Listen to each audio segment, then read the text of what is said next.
Everyone, can you hear me now? Okay, so let us begin today's conference. I warm-heartedly welcome all of you at today's conference organized by Wacław Felczak Polish-Hungarian Cooperation Institute on the present and the future of Visegrad economic cooperation, including the landscapes and the perspectives. My name is Ilyes Katona. I am a visiting fellow at the Institute, coming from Matthias Corvinus Collegium, one of the most prestigious and well-noted social sciences institutions in Hungary, and I am studying law at the Faculty of Law at ELTE University in Budapest. I will be the host of today's conference throughout the day. This conference is not just a result of months of work and cooperation with the Institute, but also part of my personal journey and part of my research on not only the Polish-Hungarian cooperation, but also how we can make Central Europe a place of cooperation and friendship.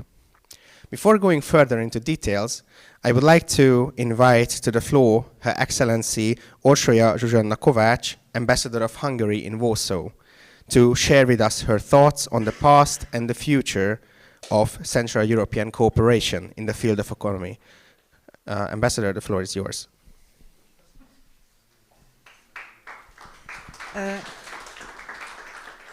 Thank you very much, Ilyes. I promise to speak in Polish.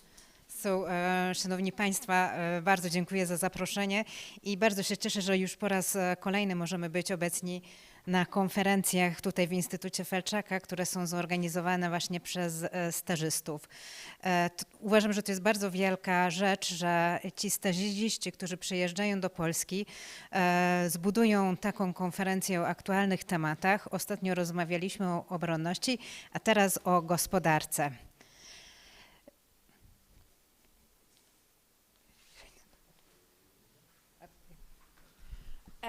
So now I will speak in Polish.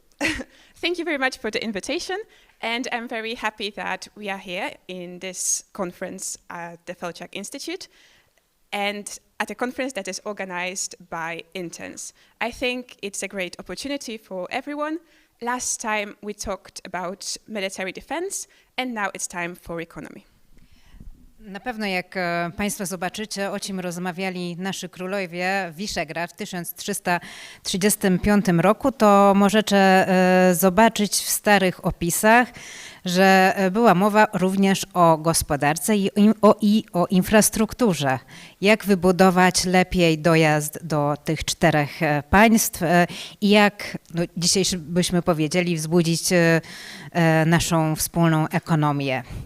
I jest też anegdota, że 100 lat temu pociąg z Budapesztu do Krakowa jechał tyle samo, co właśnie dzisiaj. Ja w to nie chciałam uwierzyć i sprawdziłam i rzeczywiście dzisiaj z Budapesztu do Krakowa jedzie się 8 albo 9 godzin, tyle samo co 100 lat temu. Widać, że to jest wielka przeszkoda tego, żeby małe i średnie przedsiębiorcy mogli rozwijać swój biznes.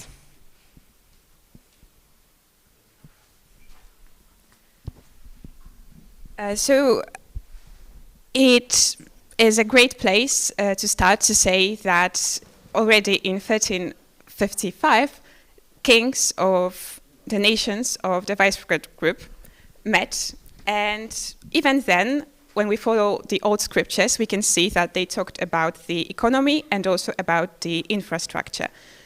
They wanted to have better access to each other's countries and to advance the economy. And there is an anecdote that 100 years ago, the train running between Budapest and Krakow would take the same time as the train that runs between those two cities now.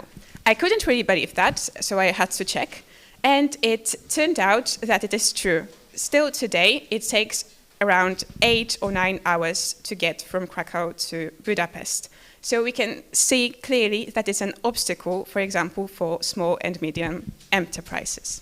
And maybe I switch into English, but because it could be easier. So thank you very much, Ilyich, for the great idea for organizing this conference. And thank you very much, Director Szymanowski, that you host all the time excellent Hungarian-Polish conferences. And you try to give an opportunity for the Hungarian fellows like Ilyich to get know the Polish culture, economy, and the language. And I wish you a fruitful discussion today. Thank you very much.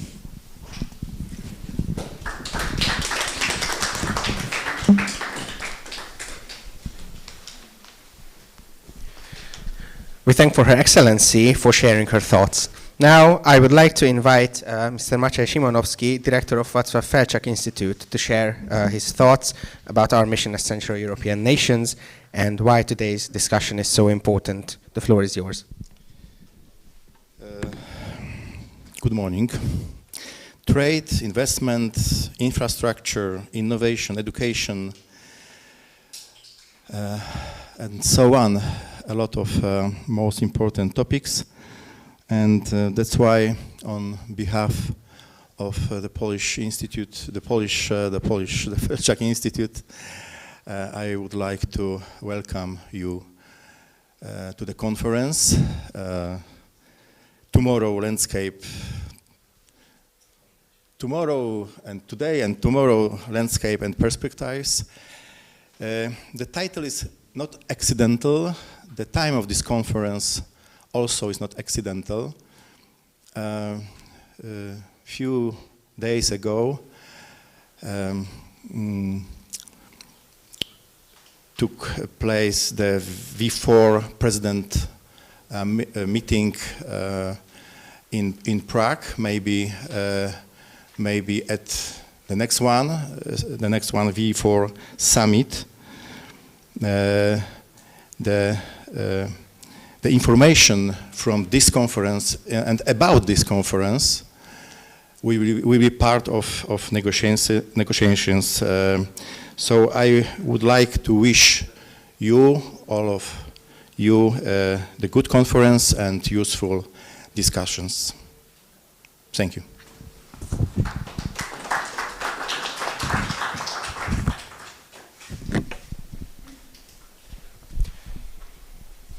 Thank you, Mr. Director, for your thoughts. When I came here to Warsaw and started to learn about Central Europe this September, I soon realized how much we have in common, yet how much we are separated or even sometimes divided.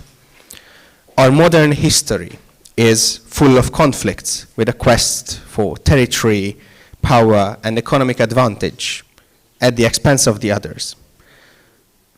But after the fall of communism, we started to realize as societies, not only as some cultural or political elites, that deep under our divisions lie common experiences, culture, and the history that creates common interests for each of our nations. Only in the last decades did we start to talk to each other in a constructive manner again. And in the last decade, the Visegrad Cooperation has revived, but from time to time, political debates and partisanship has hindered us from deepening our relations, from building institutions, and finding sustainable long-term concepts for our common future. That is why it seems ever more inevitable that we find policy areas where cooperation can thrive despite our existing and not only acceptable, but also valuable differences. Economy is especially a field where we have traditionally looked at each other as rivals rather than allies in attracting investment, creating jobs, or investing in R&D for our nations. And now we need to think about how much we could gain by supporting trade and investment between our nations, by creating space for our SMEs to thrive on our regional markets, by incentivizing common projects of our national companies, by advancing infrastructural and institutional connectivity in Central Europe, and by investing in social policies for a healthy, innovative, and well-educated workforce. Our journey as Central Europe is not over, it's just beginning. Building trust, initiating talks, and provoking ideas consistently are the first steps for planting seeds which can grow into substantial cooperation. Without commitment, Visegrad Cooperation and Central Europe will not prevail. I invite all of you to be active, to think, to raise questions, and to share ideas so that we can look not only at the present, but also at the future. With that being said, I officially open the conference on the present and future of Visegrad Economic Cooperation.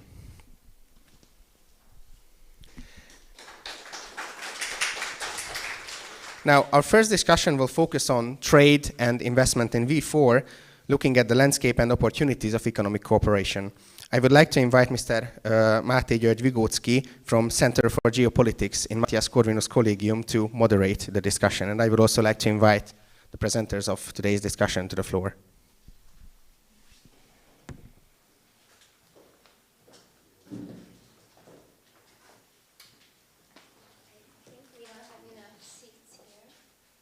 You need more seats?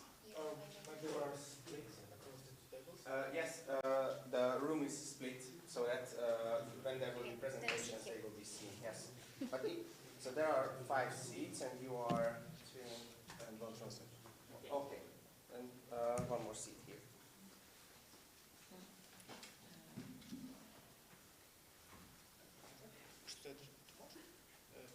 No.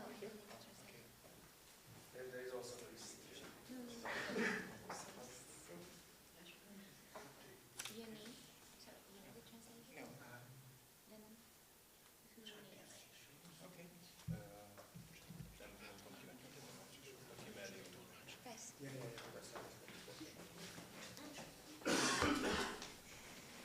So this is the women's side, and that's what.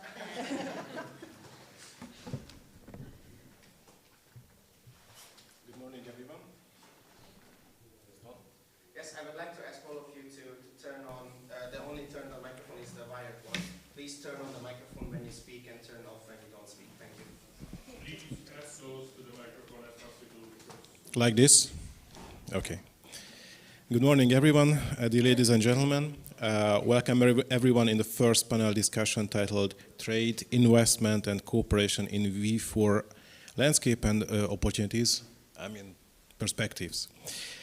My name is Máté Vigóczky. I'm from MCC Budapest. I'm a researcher on Russia, but I promise you that I won't ask any questions regarding on this question. Not so long ago, we had a closed discussion in Budapest with a Polish guest who said that what the V4 countries really needs is a very basic and fundamental thing. It's dialogue. Dialogue on every level of the society, which can keep us together and can be the first step for every problem's solution. And that's exactly what we are doing here at the moment, sharing our views and thoughts. So I'm very happy that I'm part of this dialogue, part of this conversation, and especially because we have very distinguished guests here. I'm turning to the translator. Was it too much? Should I stop here? I thought I was only meant to interpret from Polish Okay. into English. Okay, okay. To interpret Anna. Is that right? Yes, so. Okay. So in the beginning, I would like to ask our guests to shortly introduce themselves, to share your main remarks and thoughts. And after that, we can reflect on each other's remarks.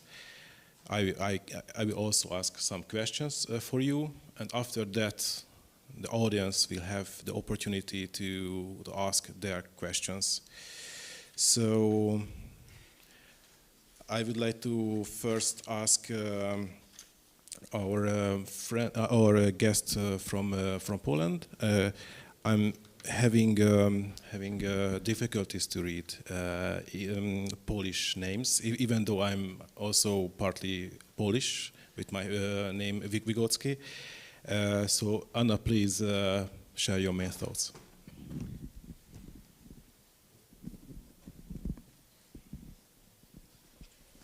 Thank you very much. Przede wszystkim witam Państwa serdecznie i chciałabym przeprosić, że troszkę tutaj może zaburzę formułę i będę wypowiadać się w języku polskim, dziękując serdecznie organizatorom za pomoc pani tłumaczki, ponieważ w mowie nie władam na tak ekskluzywnym poziomie, tak płynnie angielskim, żebyśmy mogli dzisiaj swobodnie w tych ważnych kwestiach z Państwem porozmawiać. Nazywam się Anna Skarżyńska-Ziętak i praktycznie od momentu czasów studenckich, w zasadzie jeszcze wcześniej, jestem związana z rynkiem węgierskim i promuję i zajmuję się rozwojem współpracy stosunków polsko-węgierskich. Tak się złożyło, że właściwie do 1998 roku włącznie byłam reprezentantem i pełnomocnikiem centrali budowlanej Budimex S.A. na Węgrzech, gdzie po zakończeniu zresztą studiów na Uniwersytecie Loranda Utwysza w Budapeszcie dane mi było praktycznie z marszu móc rozpocząć współpracę z tą firmą i praktycznie ponad 20 lat liczy sobie już moja historia wspólna z Budimexem. So I would like to greet you all here. I'm sorry that I'm unfortunately unable to speak in English as freely as I wish to, so I would like to thank the organizers for organizing help with the interpreter. And my name is Anna Skarżyńska-Ziętak. Since I was a student, I was very interested in the Hungarian market, and I wanted to promote and further develop Hungarian-Polish relations. Since 1998, I'm a representative at the central of Budimex S.A. in Hungary. So that was at the time when I was finishing my studies at ELTE in Budapest, that I started my cooperation with this company, and I continue it to this day, so it has been over 20 years now. Z wykształcenia jestem ekonomistą i finansistą, ale właściwie zgodnie z tradycją rodzinną również osobiście w latach 2005-2012 pełniłam misję dyplomatyczną jako dyplomata ekonomiczny zajmujący się promocją i odpowiedzialnym za promocję gospodarczą Polski przy ambasadzie RP w Budapeszcie. Praktycznie od ukończenia studiów współpracowałam z korpusem handlowym i dyplomatycznym na Węgrzech, a dzisiaj tak naprawdę reprezentuję tutaj wśród Państwa Radę Polsko-Węgierskiej Izby Gospodarczej i o tym chciałabym też parę słów powiedzieć. I'm an economist, and I also tackle finances in a lot of my work. But formally, I also worked between the years 2005 and 2012, according to my family tradition, as a diplomat on a diplomatic mission. I was an economical diplomat, and I was promoting Polish commerce next to the embassy in Budapest. Since I finished my studies, I was very fond of commerce and diplomacy in Hungary, and today I represent the Polish-Hungarian Chamber of Commerce, and I would like to say a few more words about that. Przede wszystkim chciałabym podkreślić, że jesteśmy niezmiernie dumni z powstania Izby czy z założenia powołania naszej izby, ponieważ jest to ewenement i wysiłki, tak naprawdę marzenia wielu, wielu lat zostały spełnione wreszcie, kiedy w 2019 roku 15 firm założycielskich postanowiło powołać Polsko-Węgierską Izbę Gospodarczą. Tu mieliśmy w tej historii absolutnie przepaść i ciszę od właściwie wybuchu II wojny światowej, od 1939 roku. Takiej organizacji nie było w Polsce, ani na Węgrzech. So I am extremely proud that I can represent the Polish-Hungarian Chamber of Commerce because it's a unique organization. And years of efforts and dreams finally came true when in 2019, 15 companies decided to create this Chamber of Commerce. The history is quite complicated because for a lot of years, there was a complete silence. After the World War II, so since 1939, there was no organization of this type. Not in Poland, not in Hungary. Udało się powołać izbę w 2019 roku z siedzibą w Krakowie. Z pomysłu i marzeń kilkorga osób i dzięki sprawczości i determinacji naszej obecnej dyrektor naczelnej pani dr Anny Wiśniewskiej, z którą znamy się od długich lat, również jeszcze z czasów mojej misji dyplomatycznej. Dziś izba nasza liczy sobie blisko 70 członków, a 65-66 firm jest zarejestrowanych i zgłoszonych na naszej stronie. Niemniej kilka aplikacji rejestracyjnych jest w trakcie.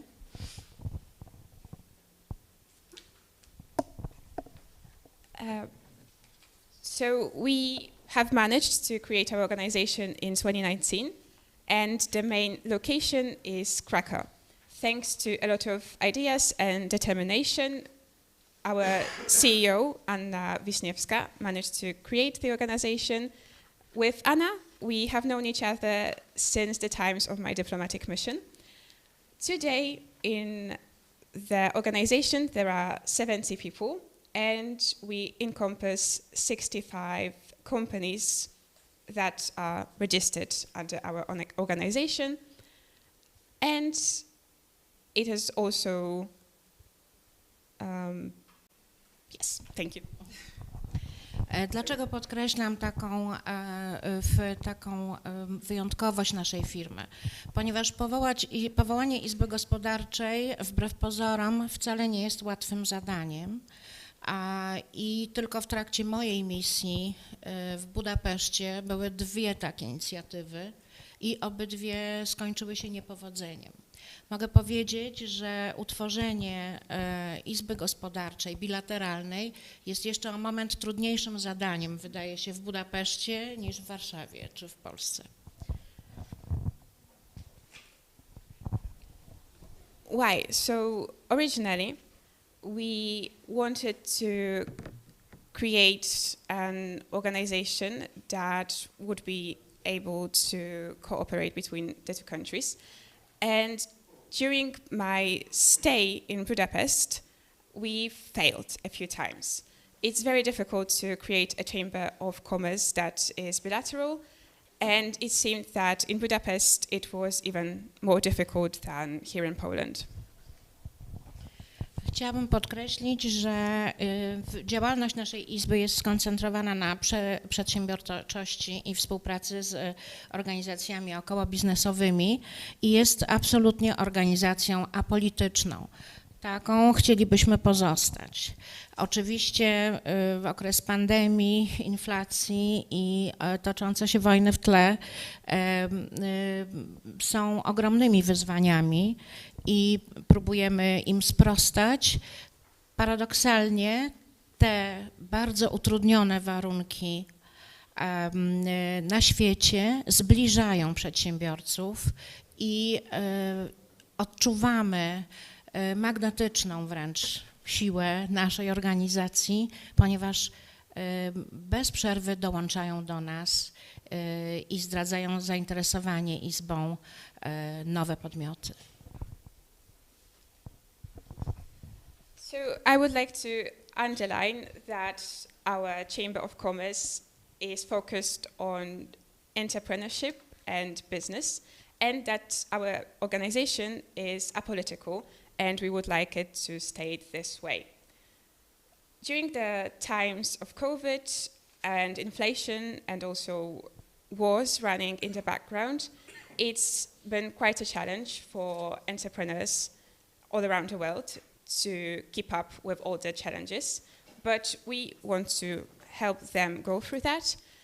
And we see a sort of a paradox that even though the situation in the world is more and more difficult, we have more strength as an organization because through those difficult times, different companies come closer and closer and want to cooperate. Myślę, że wyznania ostatnich lat pokazały jeszcze większą właśnie słuszność skoncentrowania wysiłków na integracji gospodarczej w naszym przypadku poprzez wsparcie dla konkretnych firm i dziedzin gospodarki. I im bardziej widzę, rośnie ryzyko nowych zagrożeń, które przekłada się wprost nawet na pogorszenie bezpośrednio klimatu politycznego, tym większa jest rola integracji gospodarczej i mądrego biznesu. I myślę, że z tego a propos dzisiaj możemy spotkać się wspólnie przy tym stole i przy tej tematyce właśnie z Grupą Wyszehradzką.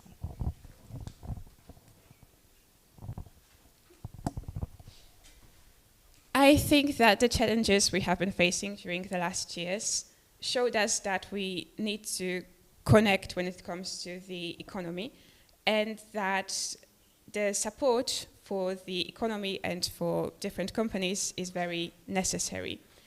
The risks have influenced different aspects of the political climate, and we see that the role of business is more and more important time and time again. So today I'm very happy that we can meet here with other countries of the Visegrad Group.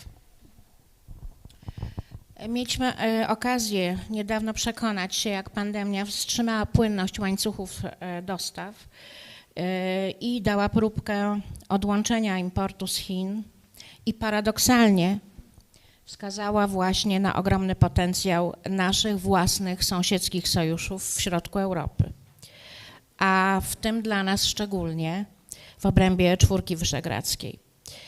Jesteśmy jakby zapowiedzią i właściwie w momencie zapowiedzi i zachęty do, powiedziałabym, nawet renesansu V4, bo pamiętam bardzo dobrze z lat swojej misji, jak bardzo intensywne wspólne działania opracowywaliśmy i z jakim wielkim sukcesem te projekty się spotykały. Jednocześnie z zarzutem, że powstała Unia w Unii. Myślę, że dzisiaj nikt już nie będzie negował słuszności skoordynowania współpracy w Czwórce Wyszehradzkiej, a my również chcielibyśmy liczyć jako bilateralna izba gospodarcza na Państwa wsparcie i jeszcze większą pomoc niż dotychczas.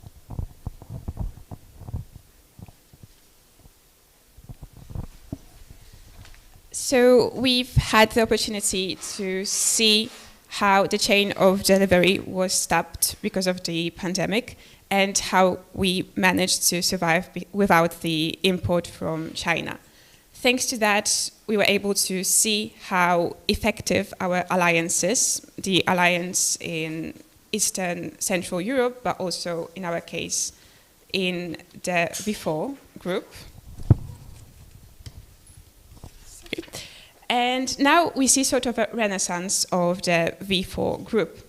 And now when I think about it, during my mission in Budapest, I was able to interfere in the cooperation, and I saw a huge success of this cooperation. And some were saying that we have now a union in union. And I think that now, after all those events of the pandemic, nobody can say that the continuation of cooperation is not needed. And we would love to have your support and even more help than before. Może na zakończenie tego mojego krótkiego wstępu i prezentacji osobistej nadmienię tylko kilka danych z wymiany handlowej bilateralnej Polski i Węgier. I no, oczywiście rekordowego roku 2019 to tak na razie tak szybko nie osiągniemy ponownie. Niemniej jednak jesteśmy znowu na fali wzrostu i bardzo cieszymy się, że zainteresowanie, że to się również właśnie odzwierciedla na polu zainteresowania naszą Izbą. Nadmienię tylko kilka takich ważniejszych danych. W 2022 roku wymiana handlowa towarów z Węgrami pobiła kolejny rekord w stosunku do roku ubiegłego i osiągnęła 13 995 milionów euro i zaliczyła wzrost aż o ponad 22% w porównaniu z rokiem poprzednim, kiedy to wymiana wyniosła 11 452 miliony euro. W 2022 roku eksport na Węgry wyniósł 8 819 milionów euro i stanowił 2,57% globalnego polskiego eksportu. W 2021 roku Węgry były dla Polski na 12. miejscu wśród partnerów eksportowych, stanowiły 2,5% globalnego polskiego eksportu i 3,3% eksportu do krajów Unii Europejskiej. Wiele sektorów gospodarczych, jeśli chodzi o wymianę handlową, w zasadzie się pokrywa i uzupełnia. Jesteśmy od lat, najważniejsze grupy towarowe to są wyroby przemysłu elektromaszynowego, wyroby metalurgiczne, przemysł chemiczny i rolno-spożywczy. Polska jest dla Węgier bardzo ważnym krajem, praktycznie podczas mojej misji była na 2. miejscu. Jeśli chodzi o przemysł spożywczy, w dalszym ciągu plasuje się na tym poziomie. Może troszkę odbił ostatnio przemysł meblarski. Nie będę się teraz zagłębiać w szczegóły, ponieważ te wszystkie dane świadczą o tym, że ta nasza przyjaźń polsko-węgierska to nie są tylko czyste kulturowe slogany, ale ona również wyraża się we wzajemnym zainteresowaniu dziedzinami gospodarki konkretnymi i mamy nadzieję jako Izba być tutaj buforem bezpieczeństwa i organizacją pomocną dla przedsiębiorców, zarówno polskich i węgierskich. Chciałabym wspomnieć Państwu, że Izba bilateralna to nie są tylko kontakty 2 krajów. Mamy firmy czeskie, mamy firmy słowackie, jest w kolejce firma, nawet bułgarska się zgłosiła.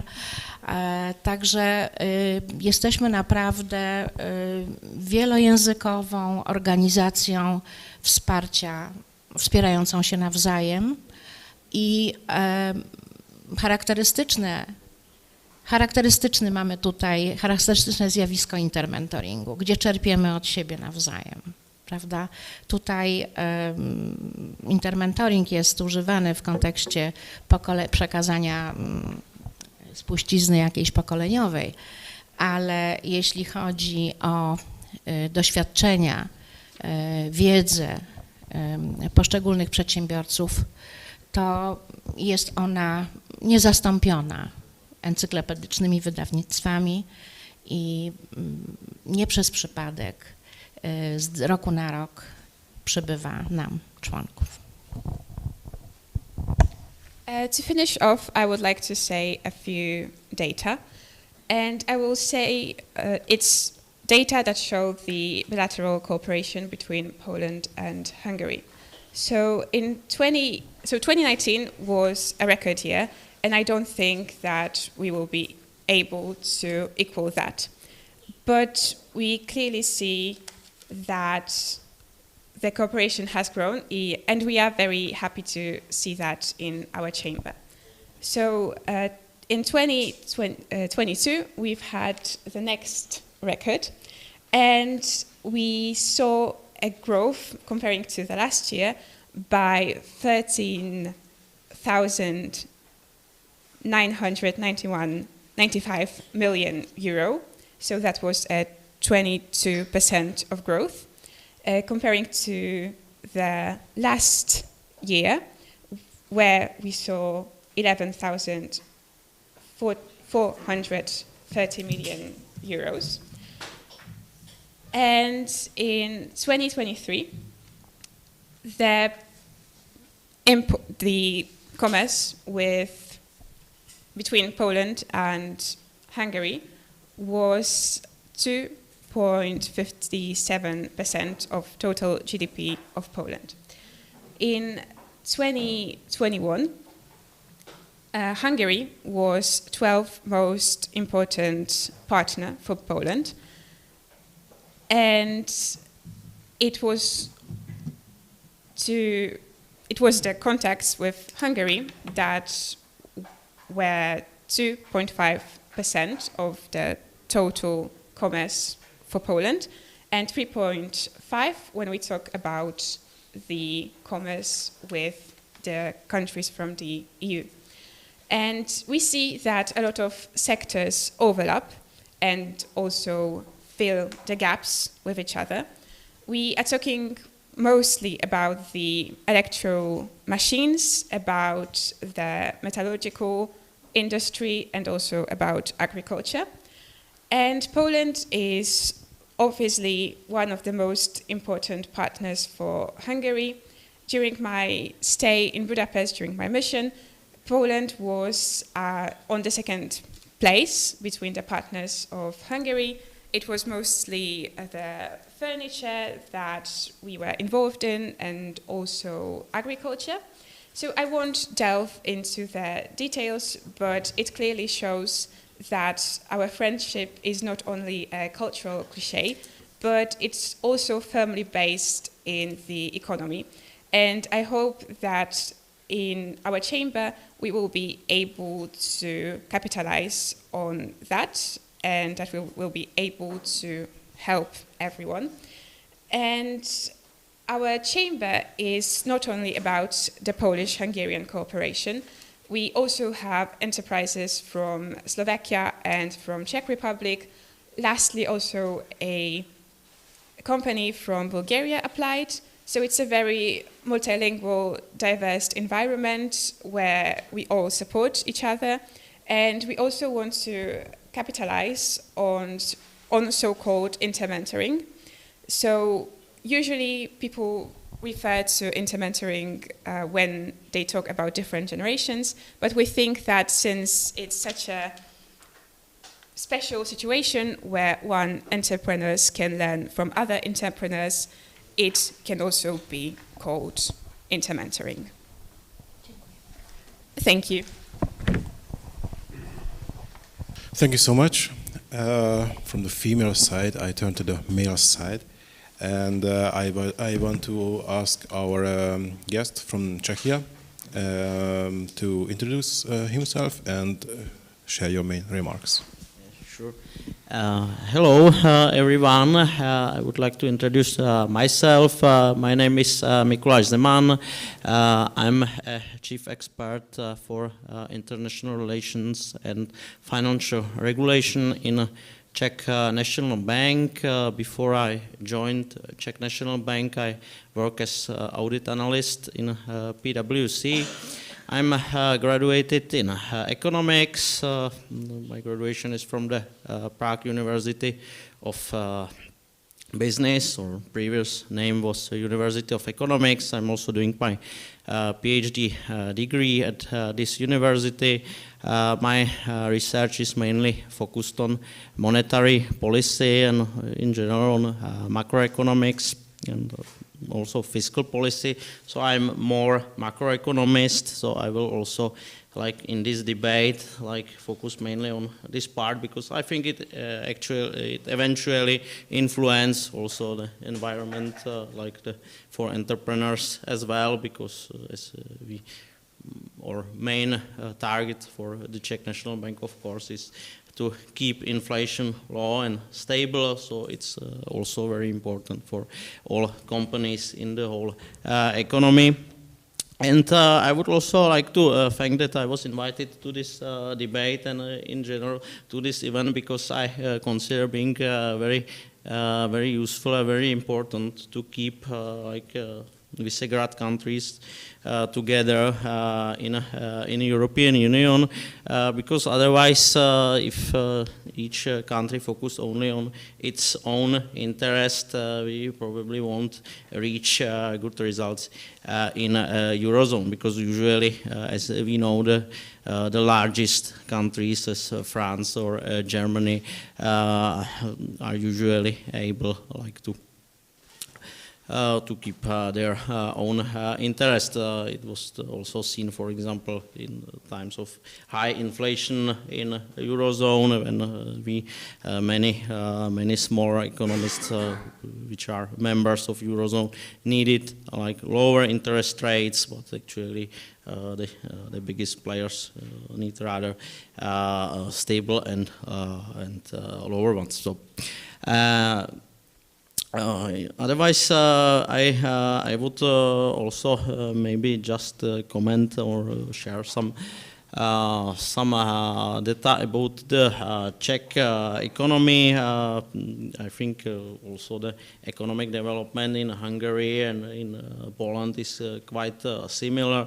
All of these countries face quite a high inflation rate. For this year, we expect the inflation in Czechia around 12%, which is still quite high inflation, but next year we hope that the inflation will be lower and we reach the inflation target, which is 2% for almost all countries actually in European Union. About the economic growth, we will probably we expect some recession next year, around minus 0.2%. So we still don't reach the pre-pandemic level of economic growth, which is not actually good news. And otherwise, we in international trade, we have a close relationship with Germany. It's our main partner for trading. It's most of components which we export go to Germany, which is also this connection could be actually quite dangerous for our economy, because we expect also some slowdown in German economy, which actually going to harm our economy as well. So it's also not really helpful for our economic growth, which we can expect. And in general, I would also comment some recommendation or my points of view about some good economic policy, which is useful for in general the entrepreneur environment in all countries. I think, or I can see, for example, in Czech economy that there's some limits regarding stock exchange market, which could be definitely improved, because especially in the Czech Republic, but also in Visegrad countries, there's a high level of savings in this economics. So that means that many households just keep their savings, and actually they don't really invest money which they keep. So I think it's the way how to support in general companies without large investment from abroad, that actually we can use our own sources by this way, and it's, I think it's definitely there's much room for improvement in this area. And otherwise, I think we have, especially in the Czech economy, we have very high taxation on labor, especially if we are talking about social insurance, which we could call also taxation, because actually the companies or employees are supposed to pay it. So I think it's quite good strategy to also, and also room for decrease this level of insurance. And I would also maybe comment the topic of about the common currency, which is I'm also interested in this topic. I just written the academic paper about that. I think because there are some debates and some voices that we should adopt euro. I think that maybe even in Polish economy and also in Hungarian there's such debates. Maybe these countries are even more willing to accept euro than the Czech Republic, and there's also some experts say that it actually help to fight with inflation. I don't share this point of view. I think that actually it could be advantage for our economies to keep own currency, because with our own monetary policy we can influence the exchange rate, and actually by this we can also support even our companies or through the currency. So I think it's actually our advantage to have own currency, and I wouldn't say that it's a like a good idea to accept it. I am also willing to discuss this topic more deeply, maybe during the debate, and like compare our opinions about it. So that's like I think all from my side for now, and then I expect that we will discuss the topics more deeply. Thank you so much. Now I would like to ask Victoria Lila Pato from Hungary to share your thoughts, and as far as I know you have also a PPT, right? Yeah, I have. Okay. Do you hear me now? Yeah, thank you so much for having me here. Thank you for the invitation for the Felczak Institute. I'm Victoria, how you mentioned. I'm an academic research fellow at the University of Public Service Europe Strategy Research Institute, where my PhD is also in progress. And why I'm here, because I'm representing the Hungarian Development Promotion Office. I will refer to this office as MFOI Advisory during this panel discussion, and I am a chief expert at this office. Thank you so much for the presenter. Let me introduce you our office in a nutshell, but first, having an academic background, please allow me to cite Schumpeter here, who said about innovation, stated that innovation is a process born from a creative idea that realizes the creative idea. And that's what more or less MFY does, that we are assisting our partners, our stakeholders, let them be from the academic, the private, the civil or the governmental sector, to help them to realize their project ideas and apply for direct EU funds. So what we do now, this non-profit organization, it's a state-owned non-profit organization from Hungary. It was established in 2020, and now we are working under the Minister for Regional Development and EU funds. who's a former commissioner at the EU Commission, Tibor Navracsics, and I think that this perspective, what he has, and his directions give us very large availability to connect with the EU institutions. That's what we are doing. So we have an office in Brussels and we have one in Budapest, and we try to build hubs, partnerships, consortiums, and also acting as a representative body that advocates the direct EU funds to have more funds in our region, in the Central Eastern European region, and of course in Hungary. I will not dive into deeply to the priorities, because I will leave you the floor to have some questions at the end, if it's okay for you, because you're the moderator, so I don't want to take this role from you. Our mission is how I try to tell you. It's that we would like to assist, and we are assisting our partners to realize and apply for projects. We are not writing applications. We have an application writing pool, but we are assisting them how to develop their project idea to a real project, and how to build consortiums to apply for direct EU funds. You can see some numbers here. I'm not going to dive into the numbers, but there are one sentence, it's one sentence only, in the bottom of the slide that refers to Hungary's and Poland's performance in EU fundings.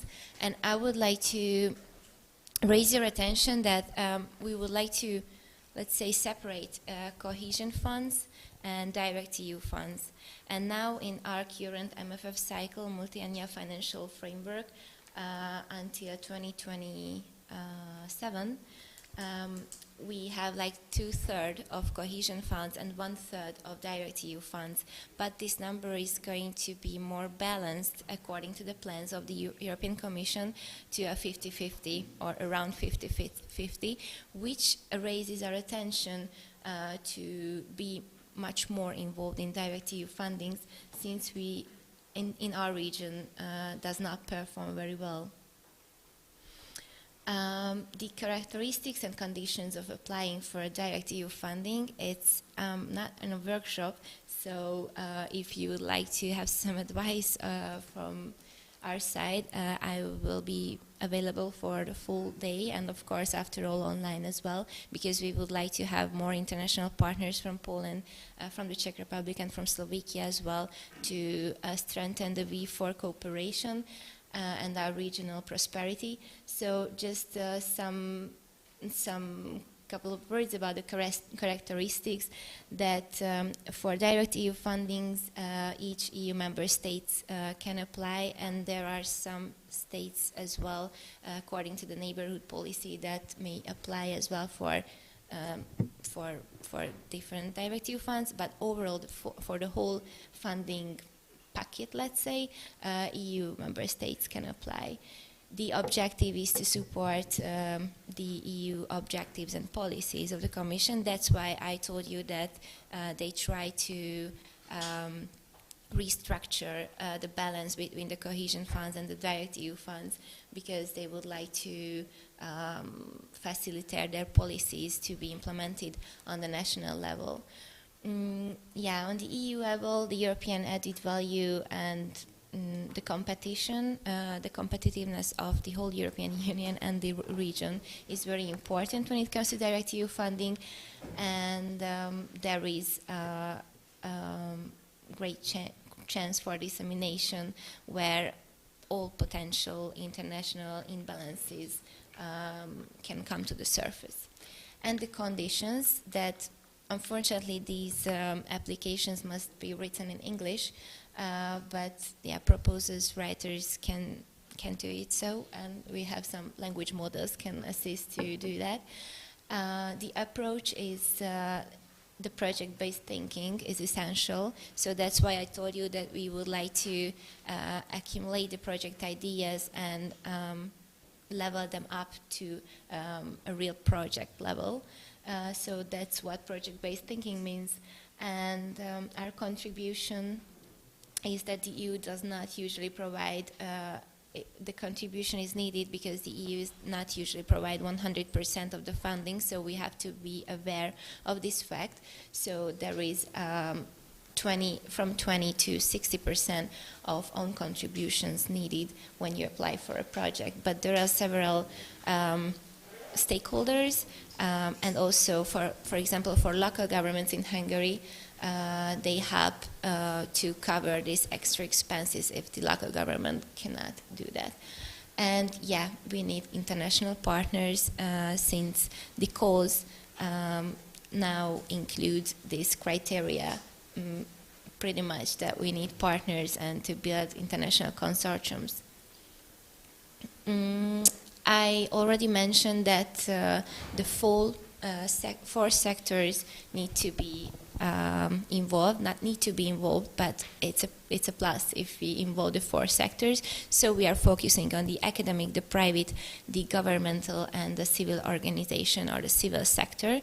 And it's essential to have this cooperation, but it's also a challenge, a great challenge. I'm sure that you know that when you're communicating with an academic representative, with a university or with research institutions, and when you have a discussion with someone from the private sector or from the local governmental sector, or even though from the civil sector, they all have their own language. And it's really important, and it's a challenge to build bridges between these sectors because sometimes the common understanding is missing. So I will just quickly tell you that the development of the idea is needed, and then we help you to assist with the proposal and also in the implementation phase. And how I mentioned that we are not writing proposals, but we have a proposal writer pool that helps. We mainly give advices and helping to step into hubs on a national and international level as well. And also it's very important when you win a project, you need to implement it properly, and we can help you in this process as well. So you can find our social media communication channels and also the email address for more information, but I have my business cards with me, so I can distribute them as well. So that was MFY Advisory in a nutshell. And thank you for giving me the possibility to present the company.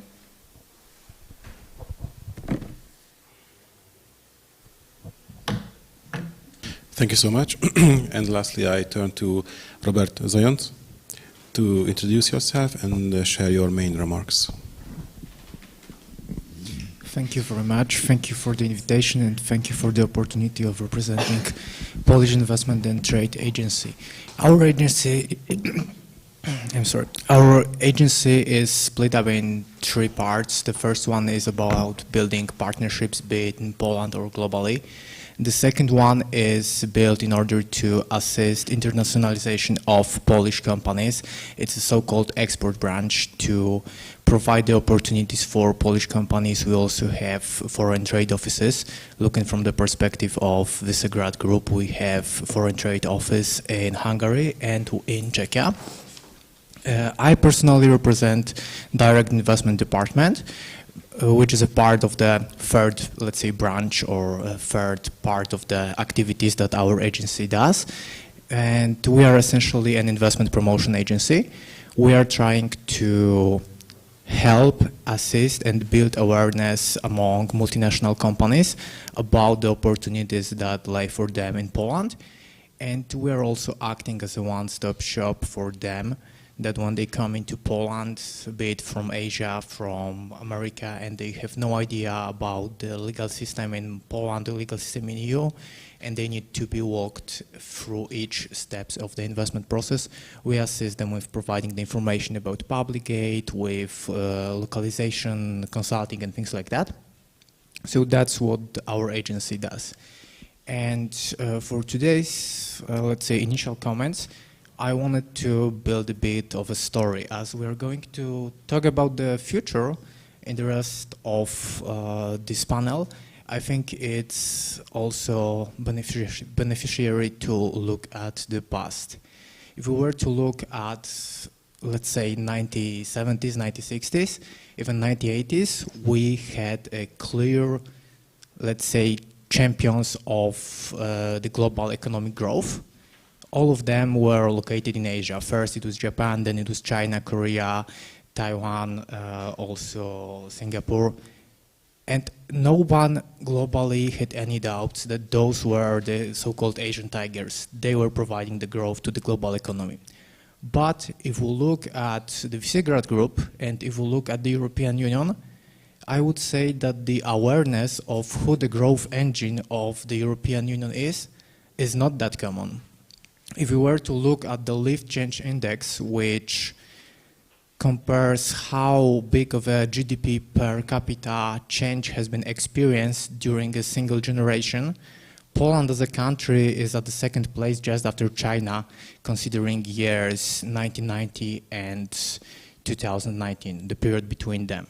And if we look at the aggregated numbers for the Visegrad 4 countries, the total GDP growth for the region from 1991, meaning broadly speaking, transition to the free market economy until the global pandemic was 155% of the GDP growth of the region. If we look at the numbers of each of the countries, they differ a bit, but without a doubt, it is certain that we can say that the Visegrad Group is one of the reasons that the EU as a whole still maintains the economic growth. And if we look at the changes that happened to the industries, and it's also worth to say that the Visegrad Group countries have probably the largest share of employment in manufacturing industries in the entire European Union, maybe apart from Germany. But if we look at the changes, for example, to how the supply chain for German companies has been established, many of them have decided to outsource first parts of tier 1 or tier 2 suppliers into Poland, into Hungary, into Slovakia, into Czechia. And later even the OEMs started to come into the national economies of Visegrad 4 countries. And if we look even a bit further into the future, we can see that those links that have been first established after all of the Visegrad 4 countries joined EU, the industries and the links for example, automotive industry, they started to shift from essentially labor-intensive projects into knowledge-intensive projects or projects with high capital intensity.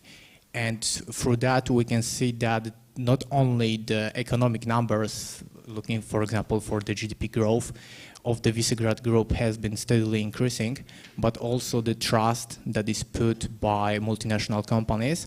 It has been steadily perceived and steadily changed as each of the countries has amassed multiple multi-billion euro investment projects. And with that positive remark, I think I will leave the floor to the moderator to carry out with the questions. Thank you so much. First, I have a very provocative question for you, Mikuláš. You mentioned the question of currencies. If you look at the V4 countries, we have 4 different currencies. What kind of cooperation can we talk about when we don't even have our common currency like the euro, for example? Thank you for that question. I think that if you see like the international trade between countries, that actually doesn't mean if you have the same the common currency that you trade with this country in higher volumes. I think there might be some relations because it's of course a bit easier for some firms that they cannot solve like exchange like risk of FX losses and gains, but that's not true. That like it's I don't think it's actually like somehow boost or trades with like other countries from Visegrad, as Germany, for example, also use euro, and we use Czech krone, but we trade with this country quite a lot, and actually it's not. I don't think that there will be some like improvement if we adopt euro and same currency in all countries in trade. Basically, I don't think that there's some relations. Yeah. Okay. Thank you so much. My second question is for Victoria, because you also mentioned a very important topic, which is the direct EU funds from 2027, which can be also a very useful tool to for cooperation in Visegrad countries. Could you please be more specific in this question? Yeah, thank you very much.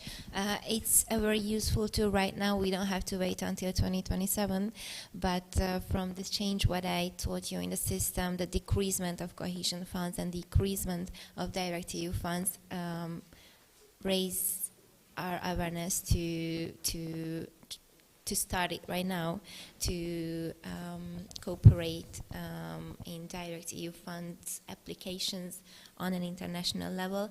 I have some statistics from this region, that may be important or interesting for you.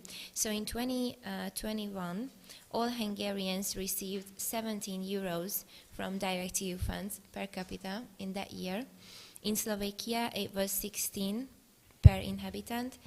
In Poland, 14, and in the Czech Republic, 13. And when we would like to compare it with other regions of the European Union, we can state that in 2021, 86% of direct EU funds were allocated to 14 Western European countries, and only 14% of direct EU funds came to the Central Eastern European region. And we can say that it leads to regional disparities, and we have to combat these disparities with the advocacy of including our region in the calls and including cohesion policy values or cohesion values to direct EU fund applications. This is one of the main messages that can help the region to increase the competitiveness and to apply for more fundings, because that's not an issue that we do not win the applications because the applications are not correct. The reason why we have this low ratio of winning projects or euros coming from direct EU funds is because we are not applying. We don't have an ecosystem, an educated and prepared ecosystem to apply for these funds, and that's what we would like to do, and we are doing to help the region to grow in this question. And this consistent underutilization of the fundings lead to more like a lagging behind feeling to our region and also to the country. So we have to be aware of this question first, that we need to apply for direct EU fundings, and also because more calls give the possibility, or it's essential in some of the calls, it's a must to create 3-party consortiums. And I think that in the V4 countries we can start this cooperation. So I think there is a big chance in this matter that if we cooperate, we can be competitive more on a regional level and on the country level as well. Do you have connections, or your institution has relations in the V4 countries? Yeah, we are building the relations, but the thing is that we don't have any counterparts in the countries, not in the V4, neither in the European Union. So this MFI advisory it's important to mention that it's a non-profit organization, a state-owned organization. It's a unique thing on the European landscape. So what we are doing right now, and why we are here also, is that we are trying to build bridges between the nations and to create these kind of international hubs.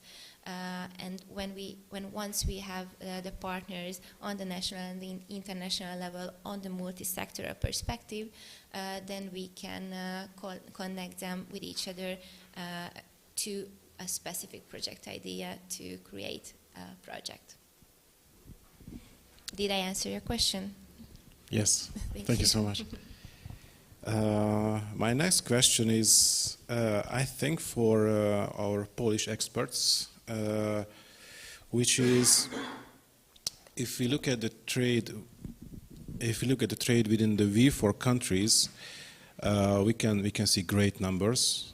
But I think it's really hard to separate which is connected to the local companies, local enterprises, and which is connected to multinational companies owned by, for example, Western countries. Can we make a more clear picture on the local companies, what the role of the local companies in the trade in the Visegrad countries, or the trade within the Visegrad countries are mainly based on the, I don't know, the German car factories?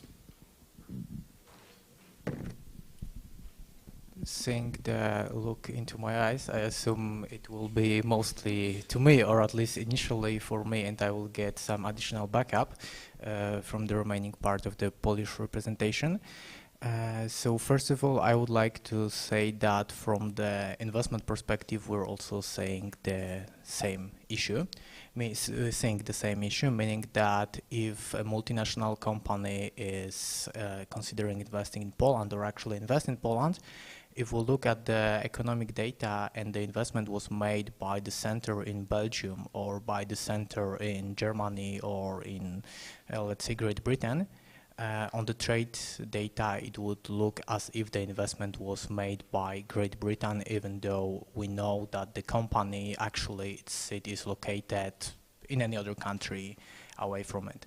So while it's not about just the V4 countries, we can also perceive the same problem if we look at the FDI numbers from our statistics. And the way that we try to approach it, unfortunately, does not provide the clear numbers, but it's based more about or on the organizations like ours or like the Polish-Hungarian Chamber of Commerce, meaning having actually people who know the local markets, who know the trade, who know the companies that are active, and who can clearly distinguish which type of the bilateral cooperation is actually bilateral cooperation, how it looks like in, let's say, estimated numbers, but it will not show up directly or as a clear answer.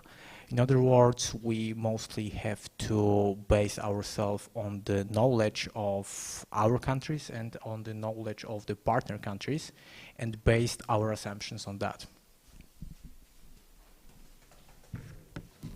Thank you.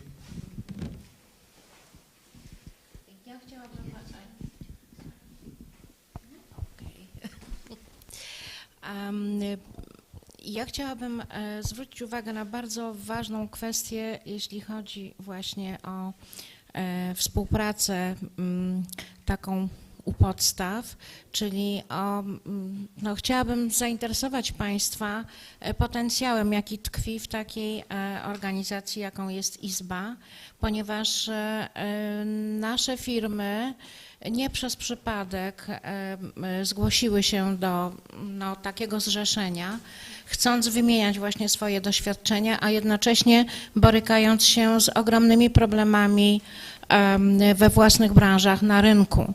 I te problemy są częściowo wspólne w krajach wisegradzkich, ale częściowo bardzo rozbieżne i można się od siebie bardzo wiele nauczyć, a za chwilę powiem kilka słów o co mi chodzi tutaj w tej wypowiedzi. I would like to bring your attention to the fact that we have cooperation at the very basis, and I would like to also notice that there are potential, there's a huge potential in the Polish-Hungarian Chamber of Commerce, because a lot of companies apply to us, and not by an accident, but because they see a huge value in the exchange of expertise, but also they have a lot of problems at their own markets. And in the V4 group, a lot of problems related to those companies, they have common problems, but also there are a lot of problems that are different, and now I will elaborate on that. Marzy nam się, aby grupa V4 była tak naprawdę taką bazą i arbitrem w negocjacji gospodarczych również. Reprezentuje od 2016 roku firmę projektującą drogi i autostrady. Jestem jednocześnie przedstawicielem firmy, pełnomocnika spółki węgierskiej, naszego właściciela z siedzibą w Budapeszcie. I chociażby z tego poletka widać, jak wiele jest do zrobienia w kwestii nawet ustawodawczej i w kwestii właśnie zrównania prawa. I tutaj grupa V4 mogłaby ogromnie pomóc w tych wspólnych de facto unijnych wysiłkach. Mały kraj Węgry jest pod względem technologii projektowania dróg, moim zdaniem moich projektantów, na dużo wyższym poziomie, jeśli chodzi o zgodność z krajowym ustawodawstwem, niż jesteśmy w stanie to wyrazić w Polsce. Po prostu pewne procesy technologiczne przebiegają nieprawidłowo w Polsce, utrudniają cały proces projektowania dróg i być może dlatego budujemy te drogi najdrożej i najdłużej na świecie bodajże. Poza profilem oczywiście infrastruktury drogowej w Izbie reprezentowane są przeróżne inne dziedziny gospodarcze i w zasadzie każda z nich boryka się ze swoimi problemami, chciałaby je zderzyć z sytuacją bezpośrednio na Węgrzech, ale również i w Czechach, i w Słowacji. I tutaj byłaby moja ogromna prośba, abyście Państwo zastanowili się nad tym, jak czerpać z wiedzy bezpośrednich przedsiębiorców, którzy na co dzień wyrabiają ten jednak ważny profit gospodarczy.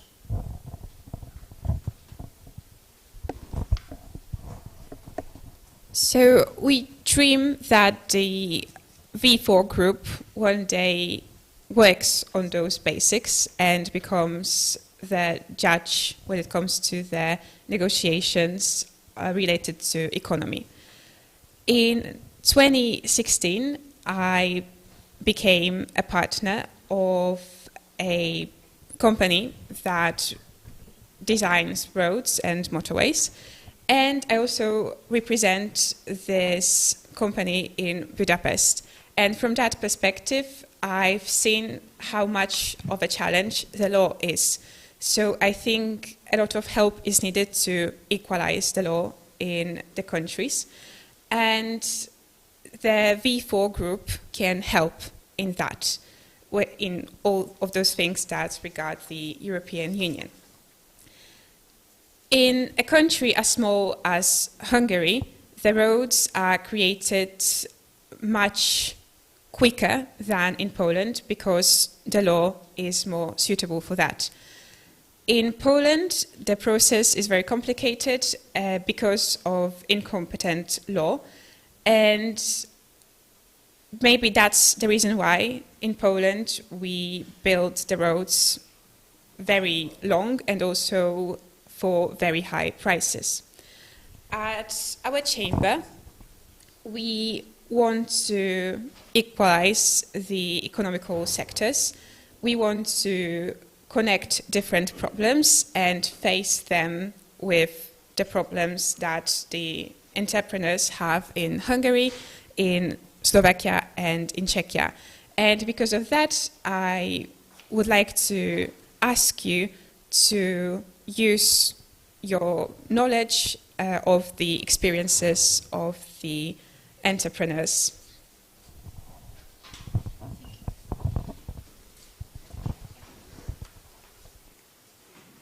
Thank you so much. I also have one question, and after that, the audience will have the opportunity to have questions. I live in Budapest, and I know some Polish translators in Budapest. They are my friend, and they also work for Polish companies in Budapest. So I am aware that there are great Polish investment in Hungary. But if you ask the average Hungarian, they will tell you that the Germans are here, Americans are here, the Chinese are here, the South Koreans are here. And I think the average Hungarian doesn't know anything about the Polish investment, which is a great flow in this process. I would like to ask you that how can we make a better picture of our investments in other countries? What are the plans? What are the potentials of making a promotion for Polish companies, Polish investments in Hungary? Because if I can say that I represent here the average Hungarian, and Polish companies are weighted in Hungary. I think that Polish people are loved in Hungary. The average Hungarians likes much better the Polish investors, like other investors from the world. So I would like to ask you to show us some way to make a better cooperation.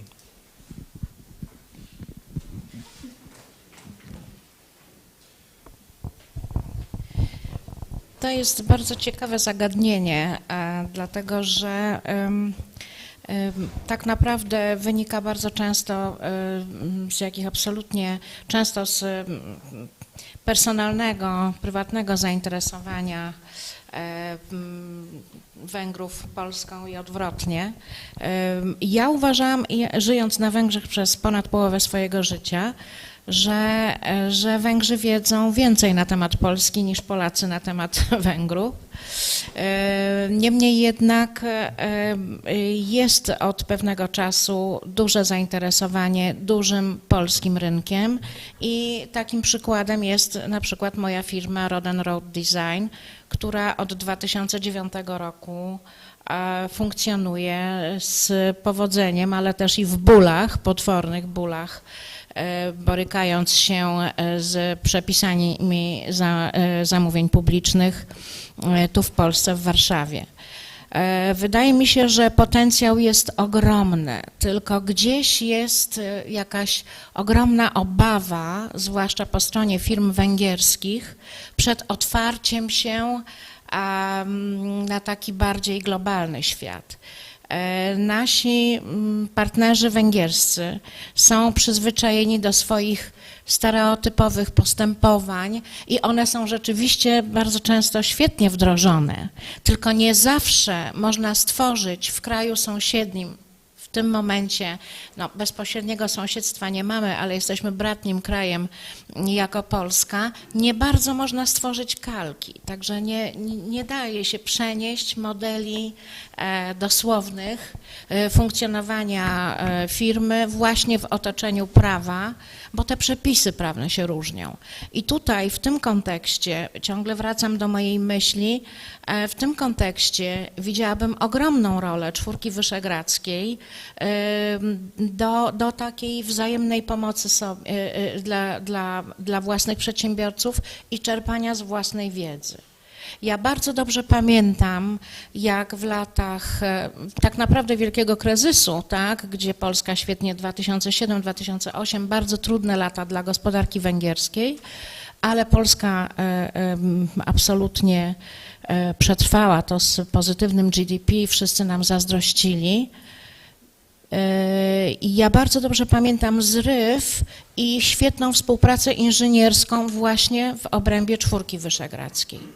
Ale niestety później to, mówiąc kolokwialnie, siadło.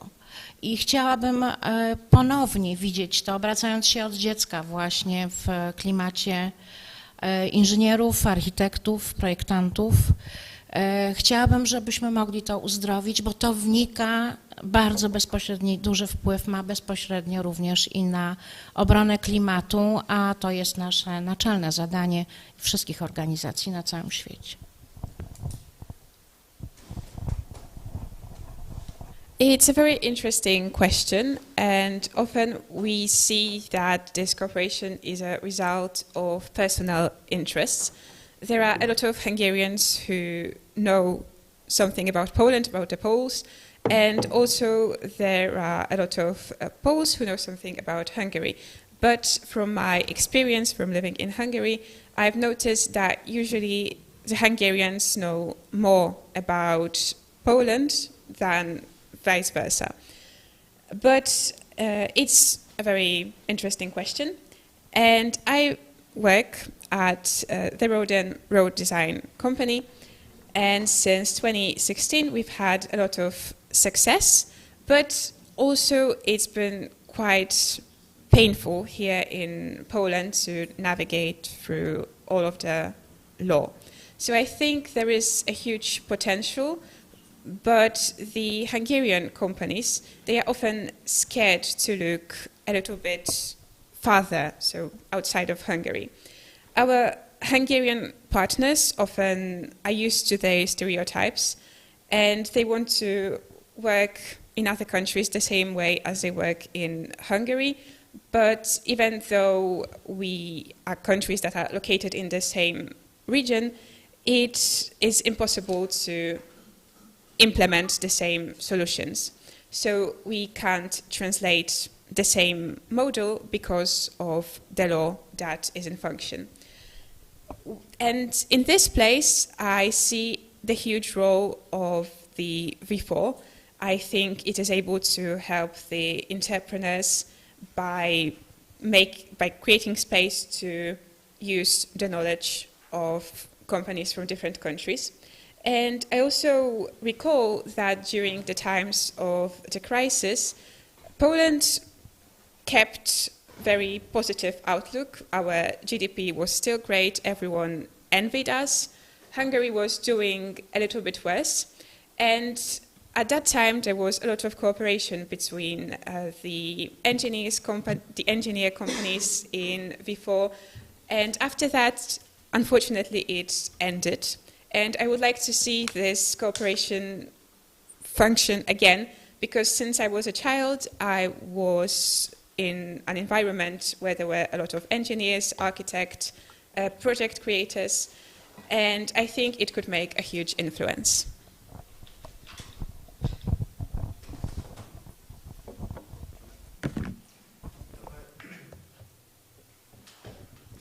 If I were to add something on how maybe to build the brand recognition or how to increase the investment projects between the V4 countries, as this is also about increasing their numbers and their visibility, we have foreign trade offices, as I mentioned previously, and their role is to pretty much allow Polish companies that are looking to enter foreign markets to enter into foreign markets in an as smooth and as easy way as possible.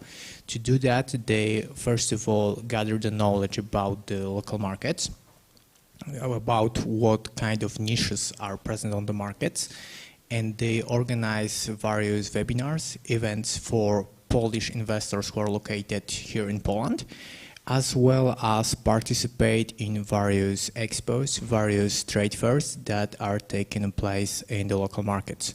We also have the trade office in Hungary, for example, and they are also assisting Polish companies to come into the Hungarian market.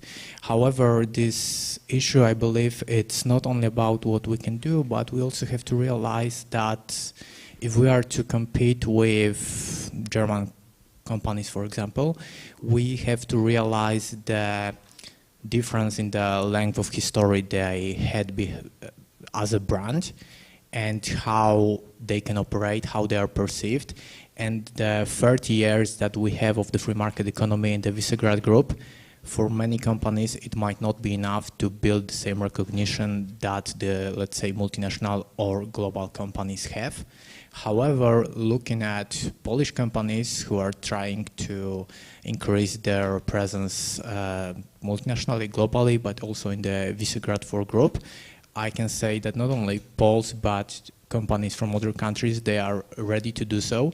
They are innovating in various ways. We sometimes don't even realize about some of the companies that come from our own countries, let alone expect to know about the greatest companies with the greatest potential coming from Hungary or from Slovakia or from Czech Republic. But with time, they will happen. And I strongly believe that the knowledge that we are gathering through various foreign investments, also from companies apart from Visegrad 4 Group, will allow the people, the talent pool who are located here, to create those global brands and to foster the growth of those global brands that already exist. And then it won't be a problem to recognize Polish investments in Hungary, Hungarian investments in Poland, or anywhere else in the world. Thank you. Thank you so much. Do you have any reflection for what been told here? You don't. I would like to ask the audience to ask your questions, if you have any.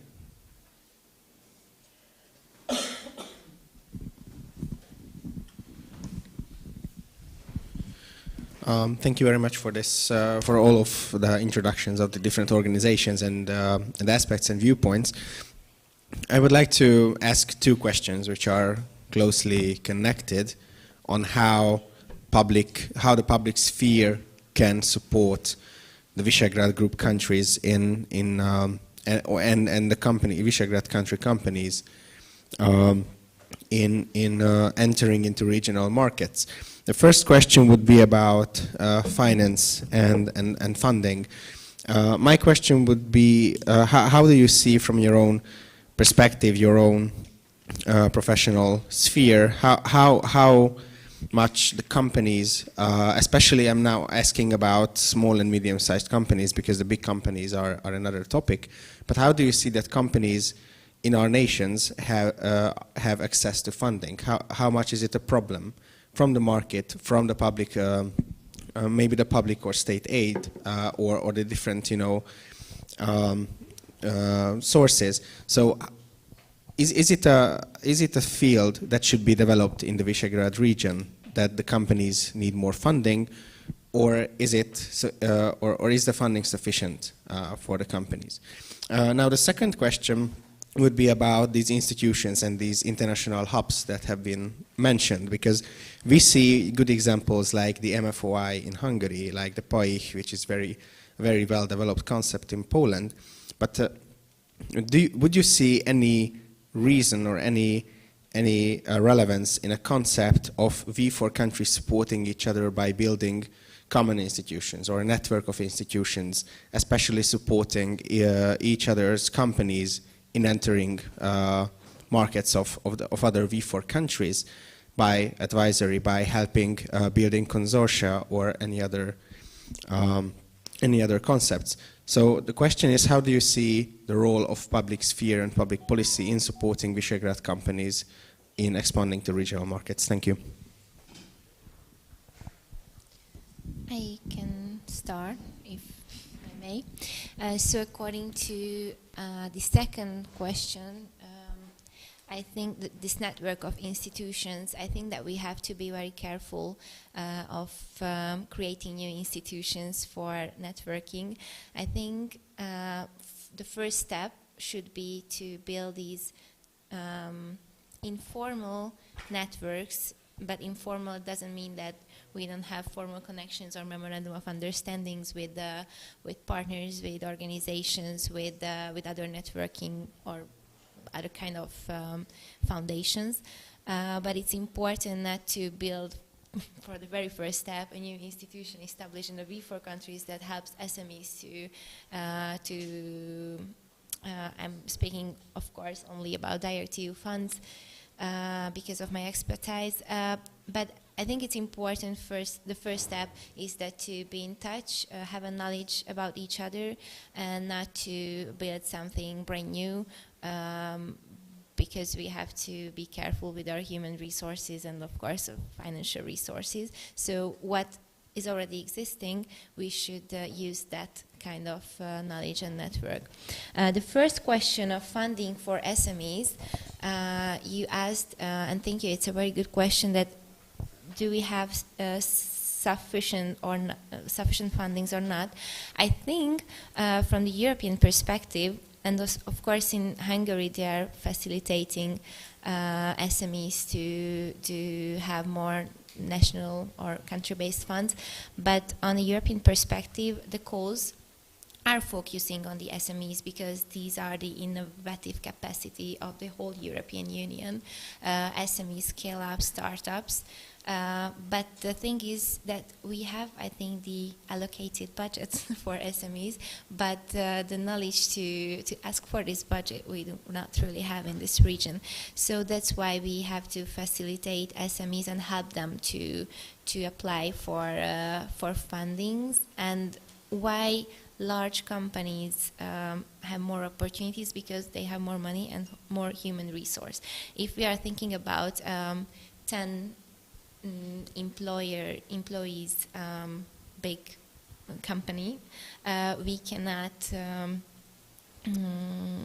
we cannot say that, okay, please go for EU fundings and maybe you will have some support from the European Union in a year, and you use your own human resource for that, even though if you do not have the knowledge and the network of how to do that. So that's why it's important to help these companies to elevate themselves.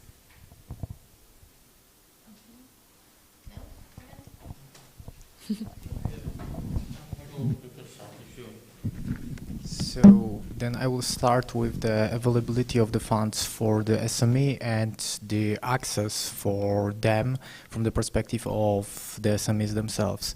So first of all, in Poland, apart from Polish Investment and Trade Agency, we also have 14 special economic zones, which essentially cover the entire territory of Poland.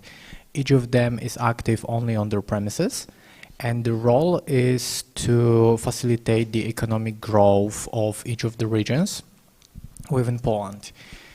Due to their local knowledge, it is much easier for them, for example, to access the SMEs rather than looking from a perspective of an organization that is located in Warsaw and might be 4 or 5 hours away of drive to potential SME that could consider applying for the funds. But the funds I wanted to mention are not the EU direct funds, but also so-called regional aid or state aid, which is another set of potential public aid for various companies. It is set up according to the EU regulations, and the regions that have the smaller GDP per capita compared to the average level of EU can benefit from higher aid in those regards. The key point that I wanted to mention here is that the SMEs, the medium companies, can benefit, for example, from additional 10 percentage points of the aid intensity compared to the large companies. And small companies can benefit from additional 10 percentage points on top of that, meaning that at least when it comes to the potential funds that can be accessed by the SMEs, they are there. And at least in terms of, let's say, Polish territory, there are various organizations trying to provide them or trying to build the knowledge about them among the SMEs. Thank you. Thank you. I would just maybe remark some general macroeconomic comments about this topic. You were asking about funding and financing. So I would just stress that we should also realize that the resources are always limited, and basically means if EU funds or if EU subsidize some companies, that basically means that someone have to pay for it. So basically that might mean higher taxation, or means that some countries will contribute more to the funds, and so on. So I think it's more important to improve the system that only small and medium companies will receive some kind of help, not large companies, because it's actually often happens that the subsidies are given to companies which actually don't need this help. Only like increase their budget, but it's not needed, and it's even not efficient for the whole economy in many cases. So it will be also, this year I will try to run for European parliamentary election for Civic Democratic Party as for coalition Spolu, and it's also one topic which I would like to deal with in the EU Parliament. And I would also say that it's there's also in case of high volume of subsidies, it also could influence the interest rates in the economy, because you should realize if there are some government expenditure is going to crowd out some private investment. So, and in this case, I would again mention what I said previously, that it's important to just utilize also the savings of households, which, as I said, we have a higher degree of savings in all of Visegrad countries. So it's might be a good way how to provide financing to smaller companies through the savings of households. So in one way, which I would try to support is, as I said, it's a better stock exchange market. More companies should be actually traded in exchange in the stock market, which is common practice in the US economy, for example, and it's how like small companies and some which have some great ideas, for example, and they need some financing, so that some investors, some households just decide that the ideas of this company is good and then invest their money and buy shares of this company, and it's a good way how to finance them, and it's eventually much more efficient from the macroeconomic point of view than just subsidize these companies from the government, because also another thing is that always there could be some interest groups, and sometimes it's the whole process is sometimes could be not truly transparent. I'm not saying that it's always true, but eventually, like private sector, the incentives of private sector are usually better in this way. So I just comment. Thank you. Is there any question? I'm Victor Nicolae, Chancellor of the Embassy of the Republic of Moldova. I would like to refer to V4 external cooperation. We know that one of the areas of V4 is developing cooperation with the Eastern Partnership, including Ukraine, the Republic of Moldova and Georgia, and also West Balkans, like Bosnia and Herzegovina. We know that in Prague, the leaders of V4 discussed the V4 Plus projects. We know that it's about politics. We have a lot of support from all countries of V4 in our path to join the EU. But it's about only political projects. I'm eager to hear if somebody from the speakers or from the audience know about specific economic projects If not, please consider this as a comment, not a question. Thank you. Do you have any? I refer to the neighborhood policy when it comes to direct EU funds, and like from heart, I cannot tell you any project proposals or calls open, but we can afterwards we can speak about this, and we can advise you if we have any calls that we see for your country. We are cooperating before in the framework of EU cooperation with all countries according to legislation and regulations of the EU. But I have no knowledge about the before cooperation projects in economic. Understood.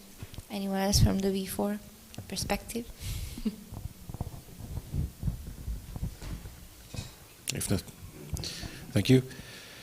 And I think we have 2 more questions and about 10 minutes before the reception, so please be short and specific.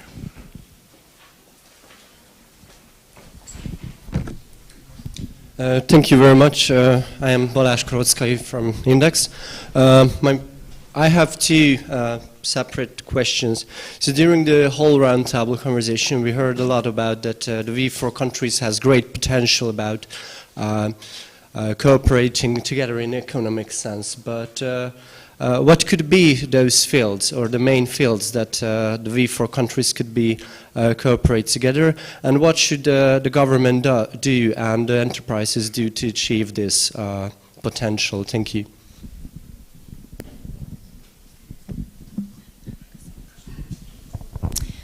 One of the leading sectors, I think I can say that it's the agricultural sector, and when it comes to direct EU funds, we can cooperate on the agriculture-aimed calls. So from this perspective, I can start it here, but I would also go to, as we are living the European digital decade, we can go for the digitalization as well, because it has linkages with all the sectors nowadays.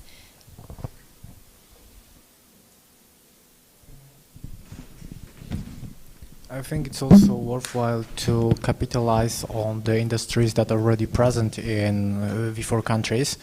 And if we look at the sectors, we will see that the automotive industry has been extremely important for all of the countries in the V4 group. And in the recent years, the automotive industry has been slowly transitioning towards e-mobility or new mobility, however you would want to define it, and if you want to include the hydrogen or not. And given the base of the companies that have already located themselves, and first of all the multinational companies that are locating themselves into the V4 countries and building a strong ecosystem not only for the automotive industry but also for electromobility. So that's one part that as of now Poland, for example, is the second largest producer of the lithium-ion batteries globally, thanks to the investment of LG Energy Solution. But, for example, for Hungary, there have been few investments made by Chinese and Korean companies that will also increase the manufacturing capacity for the lithium-ion batteries for the EVs. However, this is just one part of it, meaning the great names and great investment capital, which we obviously welcome and we're looking forward for it.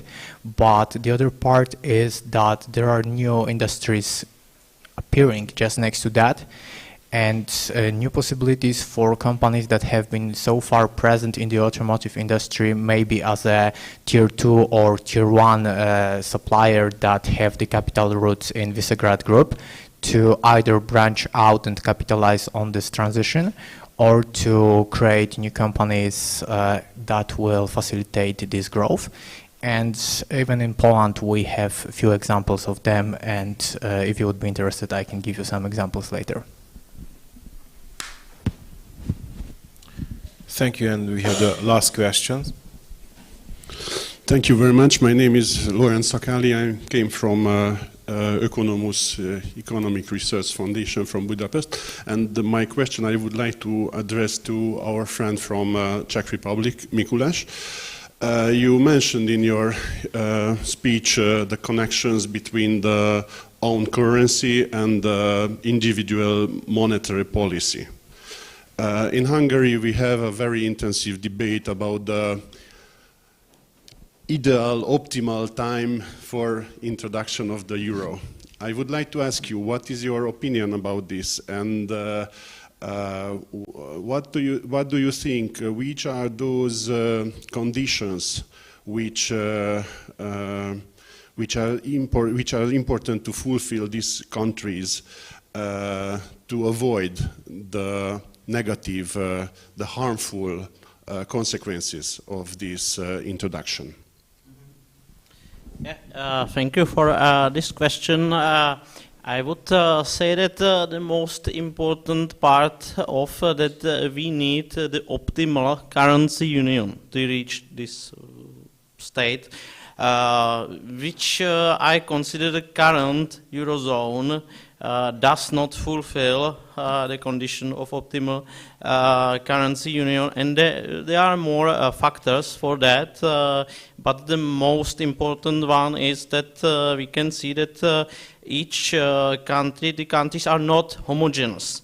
If you see that like also the economic cycles are slightly different, and as I said before also, what we could see during the inflation crisis, the rate of inflation was really different between countries, and there are more reasons behind it. For example, it's also one example is that they use different energy sources, so it's actually the inflation which was caused by supply shocks influence the countries differently, and that's why the countries needed a bit different monetary policy. And if you focus on Czech National Bank and also the Hungarian National Bank at the beginning of the crisis, their reaction was actually right. They increased the interest rates much sooner than European Central Bank did, and it actually helped that we don't experience even higher rate of inflation in case that we have the common currency. I'm pretty sure that the inflation rate will be even higher. So as I would like to answer the question when we will reach this, when we will be the right period of time to accept euro. I think we should wait until the economic cycles and the situation of particular countries will be similar, and then we can maybe accept euro. But I don't think that this time is there will be soon, because there's also some other factors which influence this decision, as high public debts on many countries in Eurozone, and actually it could be also quite dangerous to be the member of a bank union and so on. But it's for example, for longer debate. But if it's okay to if I answered your question, or yeah, thank you. Thank you so much. I have to say that we use the time given. I would like to thank you once again for our experts from Poland, Czechia and Hungary, sharing your thoughts and remarks. I hope it was useful for the audience. If you have any questions, I think we can continue it during our reception. Thank you so much.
So, I hope you had a wonderful lunch and enjoyed the Hungarian tastes.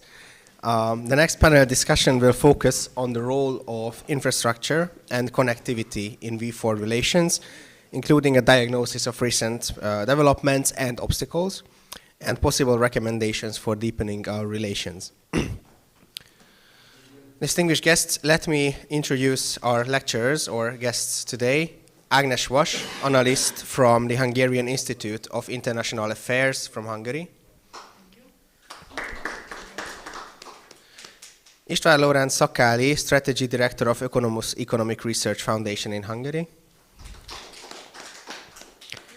And Alexander Škurla, I hope you pronounced the name correctly, investment and infrastructure expert from Slovakia.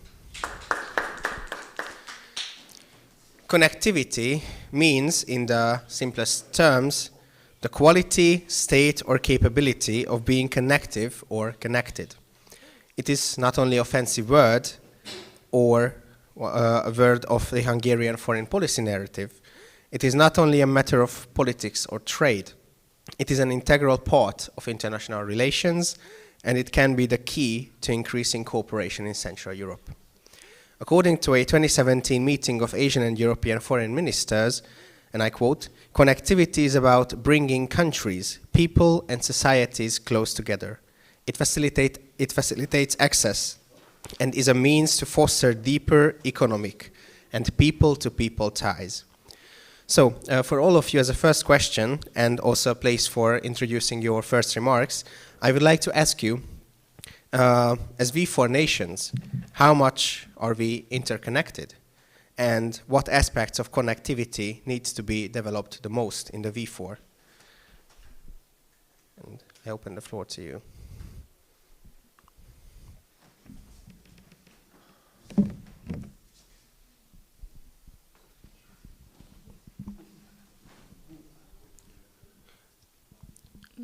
Maybe, yeah. Maybe ladies first, okay. Okay, thank you. Thank you very much for having me today. It's a pleasure to be part of this panel discussion. So regarding how V4 is connected, or how V4 nations are connected with each other, that map I suggested to present while we are talking about industry and infrastructure and connectivity. And that's a TEN-T Trans-European network of trains. But I would like to start and talk like very generally about our economic connectivity, let's say. So V4 as a bloc is the fifth biggest economic bloc of the European Union. And the GDP growth of these countries exceed the EU, the general level of GDP at EU level in the past few years. And these countries are also connected with each other from a trade perspective, not just because how they do trade with other European countries, but also how they do trade with each other. So I think from a connectivity and economic point of view, this is an organically growing economic cooperation.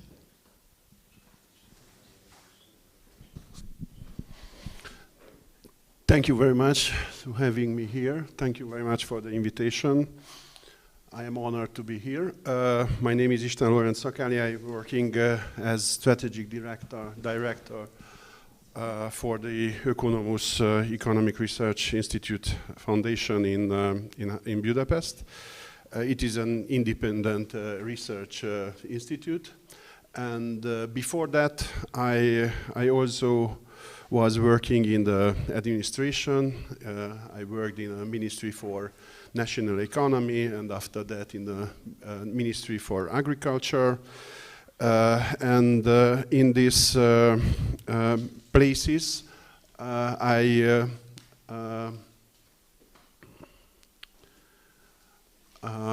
try to find the ways for cooperation in Central Europe, especially in the V4 region, because as you probably know, from Hungarian perspective, from Hungarian and foreign policy perspective, the V4 cooperation is one of the most important cooperation directions, and in general, I see the V4 cooperation as a very successful cooperation platform in the last more than 30 years. But we can say that it was a successful political cooperation platform, but in terms of economic cooperation, we did less than would be necessary. And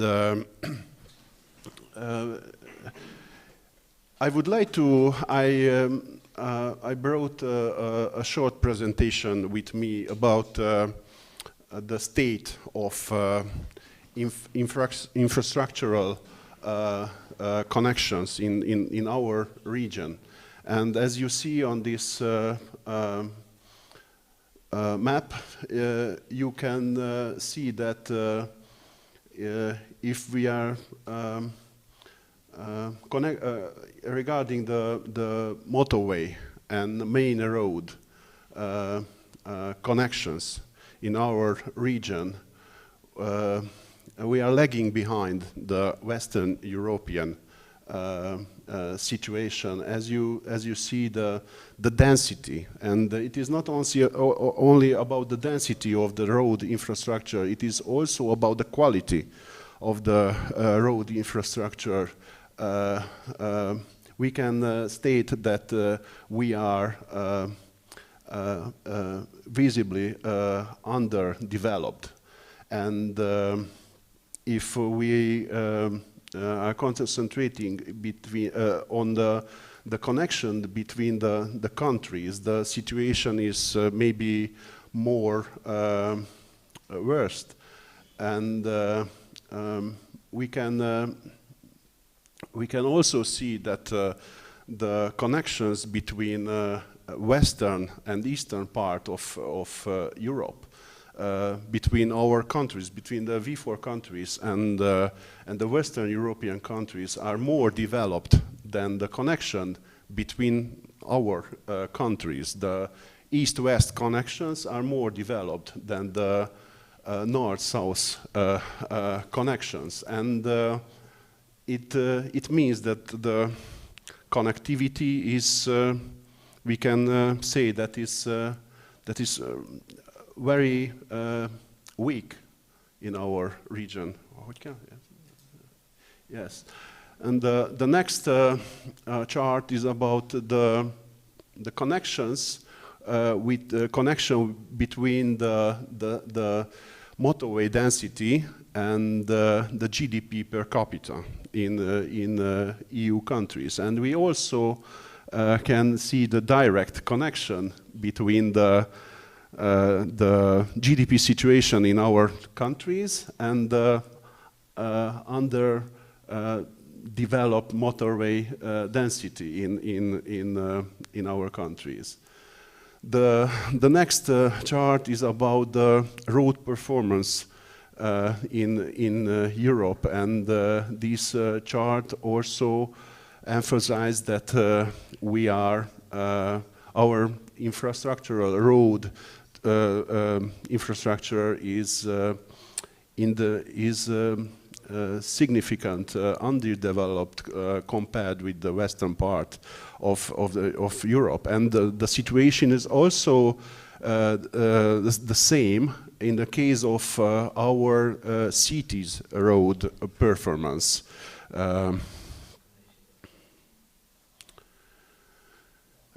The next chart shows very well that there is an indicator called relative performance of the road infrastructure, and we can see that our countries, the V4 countries, all of them are below the EU average in this indicator. And the next chart is about the railway density and about the high-speed railway situation. And we can see that in our region, the railway density is we can say that it is good, especially in Czech Republic. Czech Republic is the country with the best railway density in Europe. But if we see the quality of this railway network, we can state that the quality is significantly below the Western European standards. And if we see that chart, we can state that in our region, the so-called high-speed railway system is we cannot find. We don't have real high-speed railways. Only in Poland there are some sections of railway which we call high-speed railways, but the level of these railways are also below the Western European standards. And I think what we saw here in this presentation emphasized that we have a lot to do with the connectivity in the terms of the development of the transport infrastructure in our region, because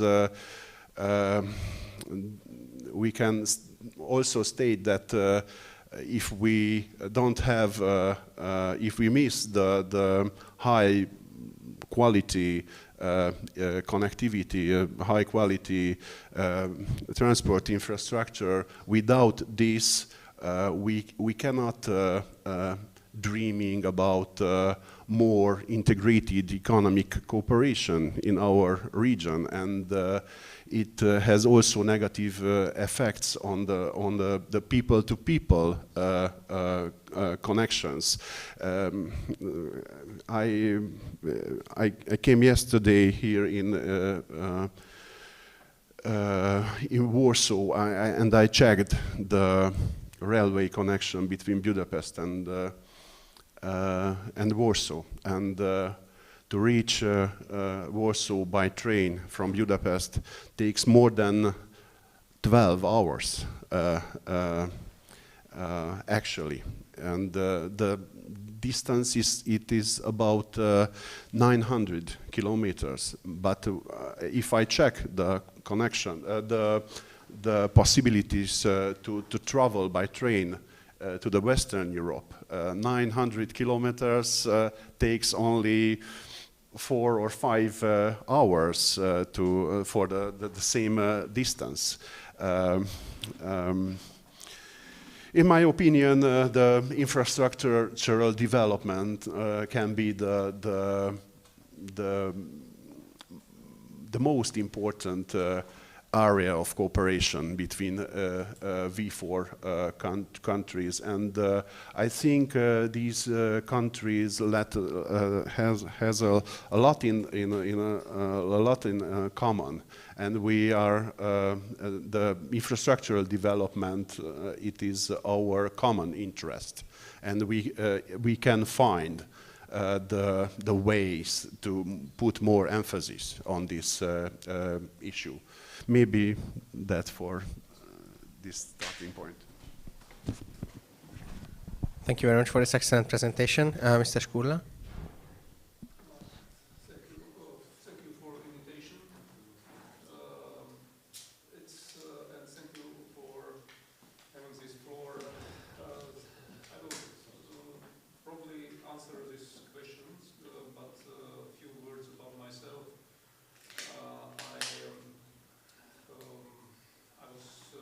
I graduated from economic universities in Slovakia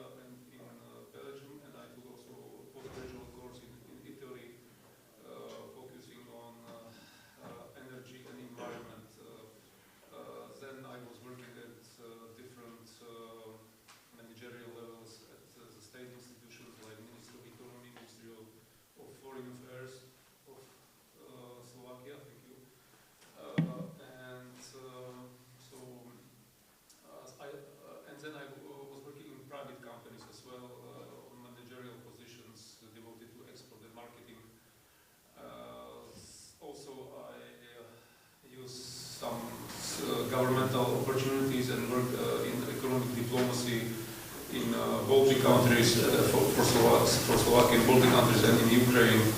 And one of my interesting projects was, now I'm a private consultant, and my interesting project was for the government of Ukraine, where we in the international group were consulting Ukrainian government to do economic reforms, to improve like different aspects of economy. So now I'm here and I'm happy because of Poland. I always considered Poland to be a very good friend to Slovakia, and not only Poland but also Hungary and Czech Republic. And before it's some kind of evidence of this that we historically and mentally and psychologically all have something in common. So when before was created officially, like the first declaration was signed in 1991, it was President Wacław and Czechoslovakian Republic. So it was really in the very early stage after the crash of communistic regime, and this move was also very, I would say, emotional because without any figures and some evidences, any mathematics, any calculations, this decision makers knew that we as the neighbors, if we will not have good cooperations, then it will be bad for everybody.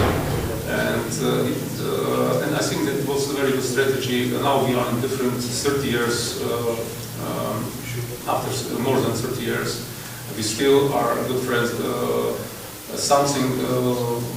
We see positive results of it, maybe not in every sphere, and of course there are a lot of challenges where we could and should improve the cooperation. But really we feel like in each of these countries we feel like being at home, so we don't even feel this slightly different languages. And I think it's a good basis for the cooperation.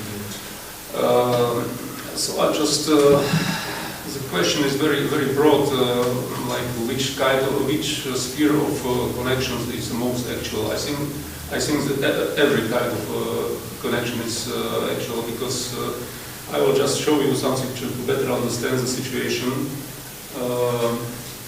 This is a map which is old, 1,900 years, but it's still very actual. It's a Roman Empire when the empire was Marcus Trojanus, in the year 117 after the birth of Jesus Christ. So it's and this is a map of I think 113 provinces that the Roman Empire had at that time, and we see this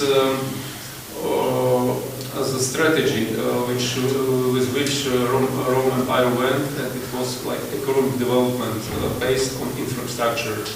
They constructed in these provinces 400,000 kilometers of roads, 400,000 kilometers of roads, out of which 82,000 were stone-based. It's evidence of historical experts. 82,000 roads were like stone.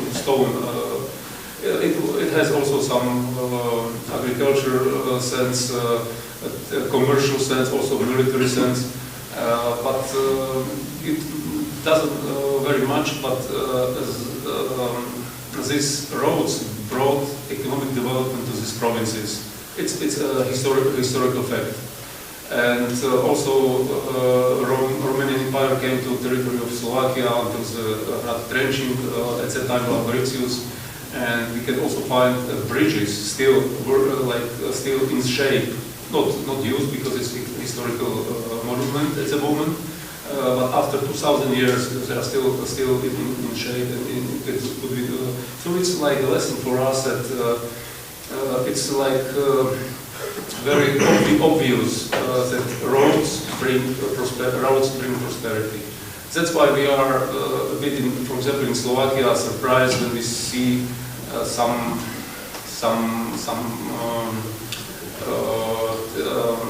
tries from the side of civil servants of some ministries to estimate and analyze whether we need more roads or we do not need the road, and whether this investment will be occupied in how much period. So unfortunately, I think that these debates should not take place when it comes about international corridors, or when it with regards the roads or railways that have been signed as a project based on international agreements. Then it's nothing to analyze, because the analysis should have take place before the contracts or agreements have been signed. That I'm just have concrete things about, like for example, Via Carpathia, where the agreement was signed in 2010, and it goes from Lithuania, Klaipėda, Poland, eastern part of Slovakia, Hungary, and then until Greek port of Thessaloniki. And we have a big time missing, time delay, and so I think it's a good example where we need to push these things forward. And of course, Hungary is doing much better, and Poland is doing quite well. So also exchanging experiences is very important. Just because it's a very broad theme, I don't want to tackle everything. I'll just show you just better understand. This is how we pushed forward the Via Carpathia in eastern Slovakia. This is the picture of civil, like let's say, strike or blocking. Civil NGOs blocked the center of town Prešov in 1960 only for 15 minutes. 15 minutes, just to force local, especially central government of Slovakia, to do something about this our Slovakian stretch of Via Carpathia. And this is another example. It's from next year, 2017. Where you can see another blocking in the center of Prešov because people were requiring its government to do something about its task from international agreement, and to build finally the Slovakian part, which is only 70 kilometers, especially northern bypass of Prešov. It's one of the stretch. It was 1917.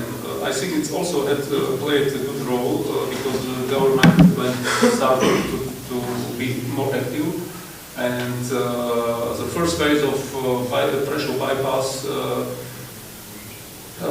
started in 2019, and was at the moment it's already finished. So I think that the NGO had also like good work and has played an important part in this process.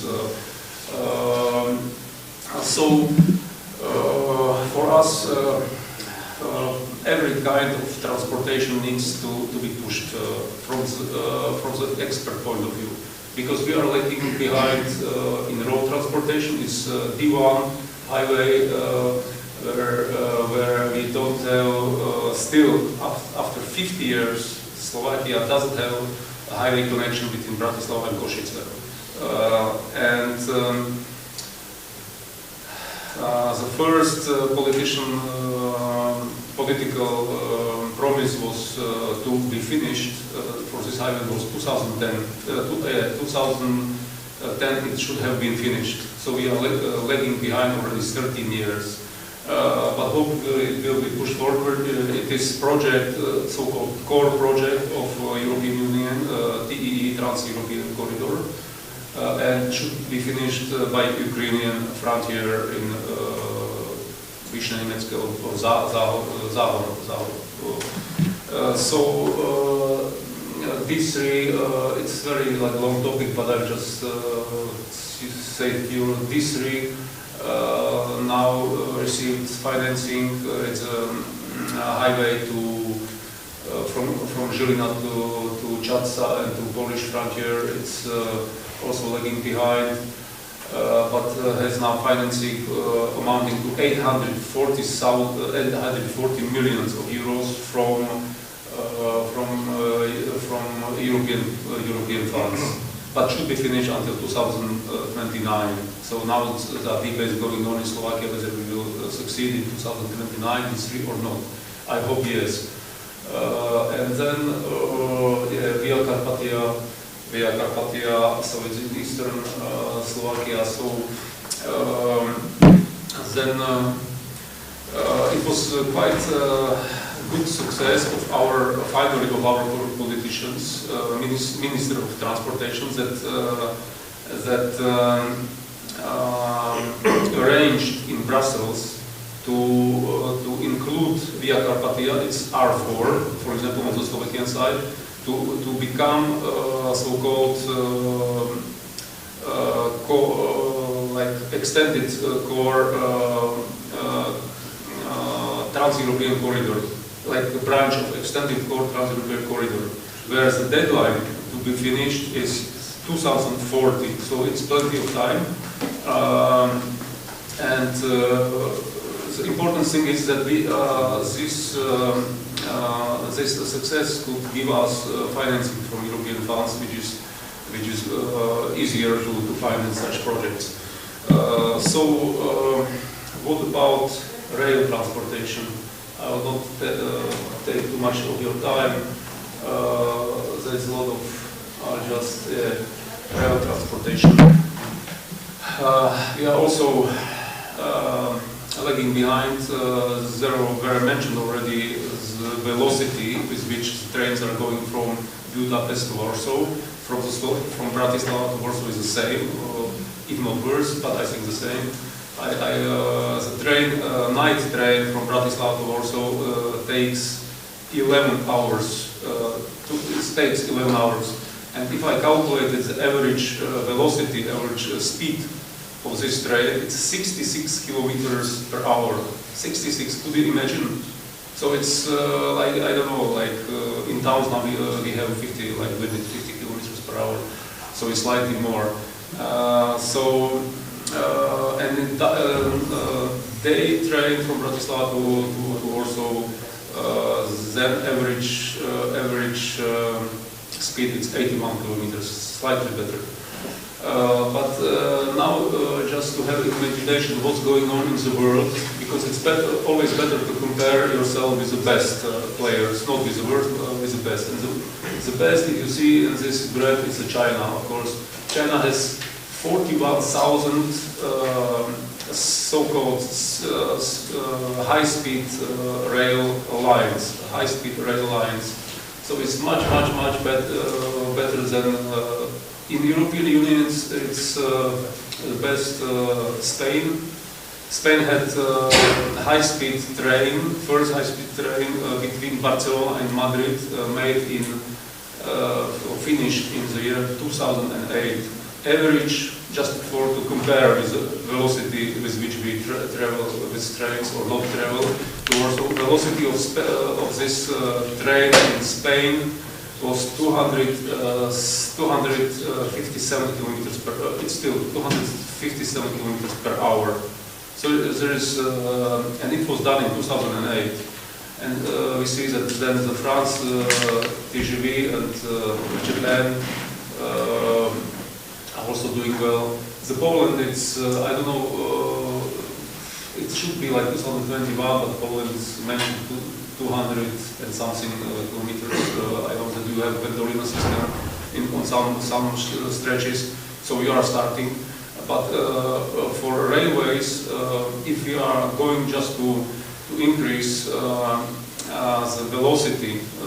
The highest velocity we have on trains now between Bratislava and Košice is 95 kilometers per hour, 95. If we are going to increase it to 200, or according to conditions or legislation that is regulating TEN, like Trans-European Corridors, so the minimum speed on this high-speed trains in Europe, if they want to be considered or for this to be like core corridors, the minimum speed should be 160 kilometers per hour.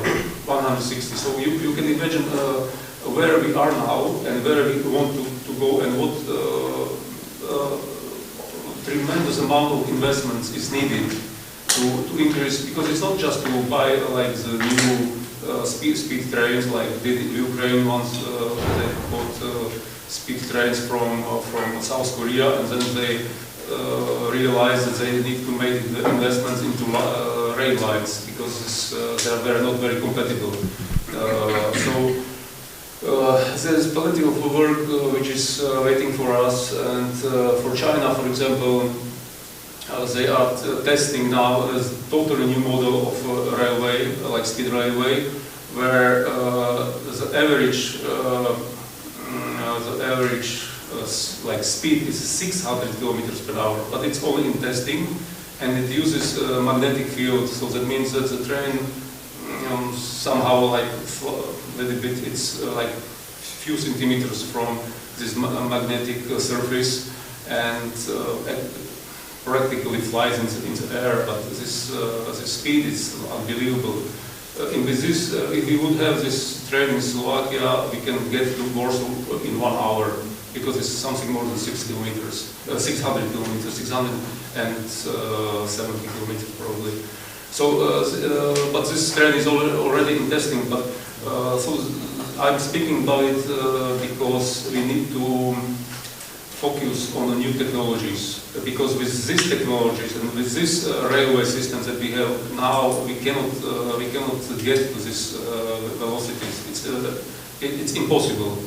And that's why it's necessary as the V4 countries to have a common approach, and to, let's say, we can say maybe hoping or trying to include these projects where we think that are important for our countries, to include into this TEN-T system of corridors, so-called trans-European, because with these trans-European corridors we will have at least partly, we can settle the problem of financing these tremendous investments.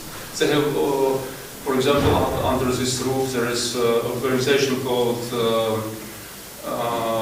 Connecting Europe Facility, and it is especially devoted to infrastructural projects. This organization, 60% of their budget goes to concrete big infrastructural projects.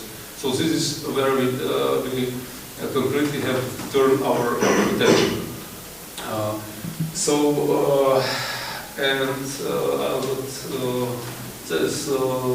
They have like scheduled, like European Commission through this trans-European networks. They are looking for interesting projects, and this is space where we need to improve our communication with the European Commission in this field, and to include our projects into these schemes. There's a lot of text. So what I just what I didn't mention, and which is very important, is objectives where also European Commission is heading in the field of transport and other sector. And where it is heading, it's protection of environment and objects or aims of so-called European Green Deal.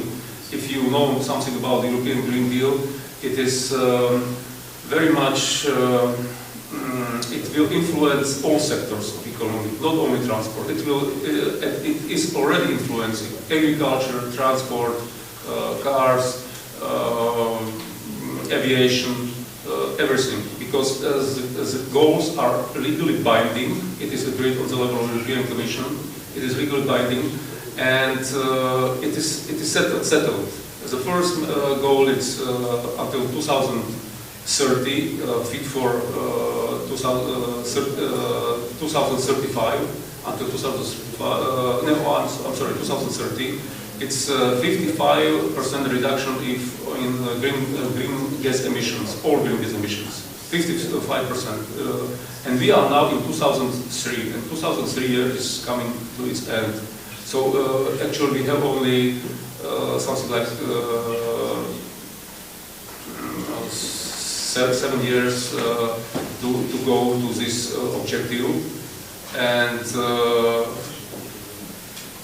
it's space where we have to unite our spaces, and even more ambitious target is to become carbon-free economy until 2050. And all experts, if I ask them if it's possible, yeah, it is possible, but it's possible only based on new technologies. These technologies that we have today are not enough. Some optimistic experts will tell you, okay, this deadline for 2030, we can make with 80% of our today's technologies, but still we need new ones.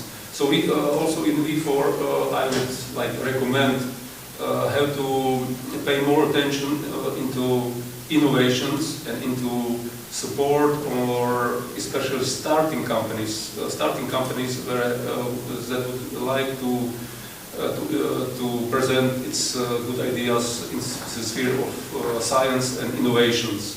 This is crucial because without science and innovations, we are not able to fulfill these ambitious goals, even if we had like a lot of finances.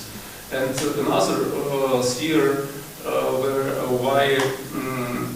and of course it has a very tight connection to transportation and like infrastructure, because one of the objectives is that there will be no more cars and vans with combustion engines since 2035. This is official information. So diesel or gasoline cars, the new ones will not be the reality in the European Union after this day. And this day is coming very fast. So which kind of infrastructure? That's why we need infrastructure for electric cars or hydrogen cars. This is also a very important topic. We are like quite behind, but we are doing well. For example, in Slovakia, we have last 10 months, for the last 10 months of this year, 2023, the increase of electric cars bought compared to the same period of last year was 73%. So our people in Slovakia, and it was even without subsidies, bought by 73% more electric cars than a year before. An average increase in European Union with regards to buying in new electric cars, it's 52%. So we even are doing better now in Slovakia than average European Union. But we are beginning with a lower basis, so it's still quite time to go. But Czech Republic is doing very well, because in Czech Republic you have today 4,000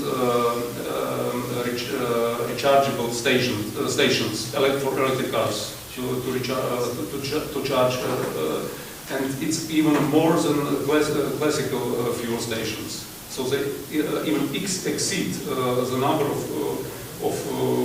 diesel and gasoline fuel stations. So they are saying, Czechs are saying that we did this investment because we believe that because people are thinking, why I should buy an electric car when I don't have a place where to charge it.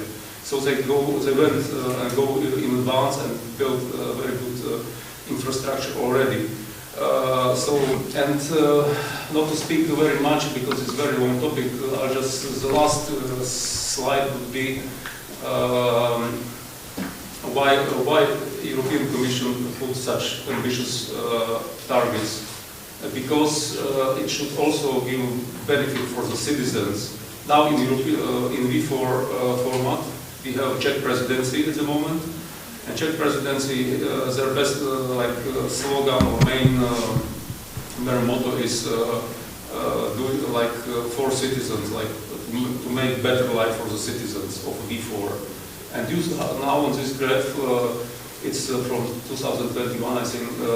You see what is the percentage of so-called small particle, which is called PM 2.5. It's very small particle in the air, and it's very good evidence how experts estimate the quality of air. And we see that the worst is Turkey. The worst is Turkey. Turkey is not a member of the European Union, but it's in this graph. And second worst is Poland. I think it's 22 microgram of PM 2.5 per cubic meter of air. And then in Slovakia, Czech Republic. You see the best are doing Scandinavian countries because they are investing in these new technologies and new infrastructures. In Norway, for this year, 10 months of this year, as a percentage of electric cars bought was 83% of all new cars registered. So 73% of bought, not 76, 83% were electric cars in Norway. And you see this Norway, Finland, Sweden, they are less than 10 micrograms of PM 2.5. And the limit that doesn't jeopardize the health of citizens, according to the World Health Organization, this limit is 10 micrograms. And everything which is above 10 micrograms, it jeopardizes, it has a bad influence on the health of the people. So this is also important, also for V4 to explain this investment, to explain this why we need to do it, and it's not like that I would like to have a comfortable life, but I want to have a healthy life, and that's why there is a Green Deal, and that's why there is other programs like smart mobility and etc. etc. Okay, thank you for your time. Thank you very much for your detailed introduction. Now I would turn especially to Agnes and also Loren, if you have comments. But my second question, because infrastructure was clearly the most interesting and detailed topic when all of you approached connectivity, and infrastructure is key in economic development, that is for sure. And works have been going on since 2006 on the so-called Via Carpathia, which has been mentioned, this highway network. And in 2018, ministers of the V4 countries agreed to build a high-speed railway network between Warsaw and Budapest. So, could you please elaborate on the importance of these projects, or what these projects actually are, how are they developing, and what are the challenges ahead of these projects?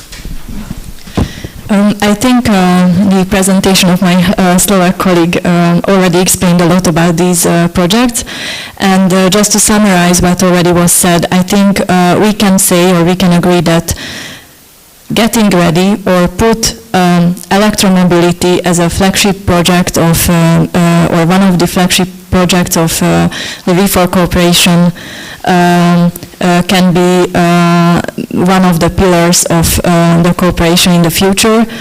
As it was already said, V4 countries are global leaders of producing cars per capita. So, for example, Slovakia is the first globally, Czech Republic is the second, Hungary is the fourth, and other countries from the region like Slovenia or Romania are also important global car producers. And as it was already mentioned, there is a deadline, 2035, and if we are not getting ready for electromobility, then, for example, as I read somewhere, Slovakia can lose 70% of the car industry, which is a huge portion of the industry of the country, and that's also the case in other countries. So electromobility also means not just getting ready for electric cars, but also make investments in our railway network, as it was already mentioned, because it's important not because it is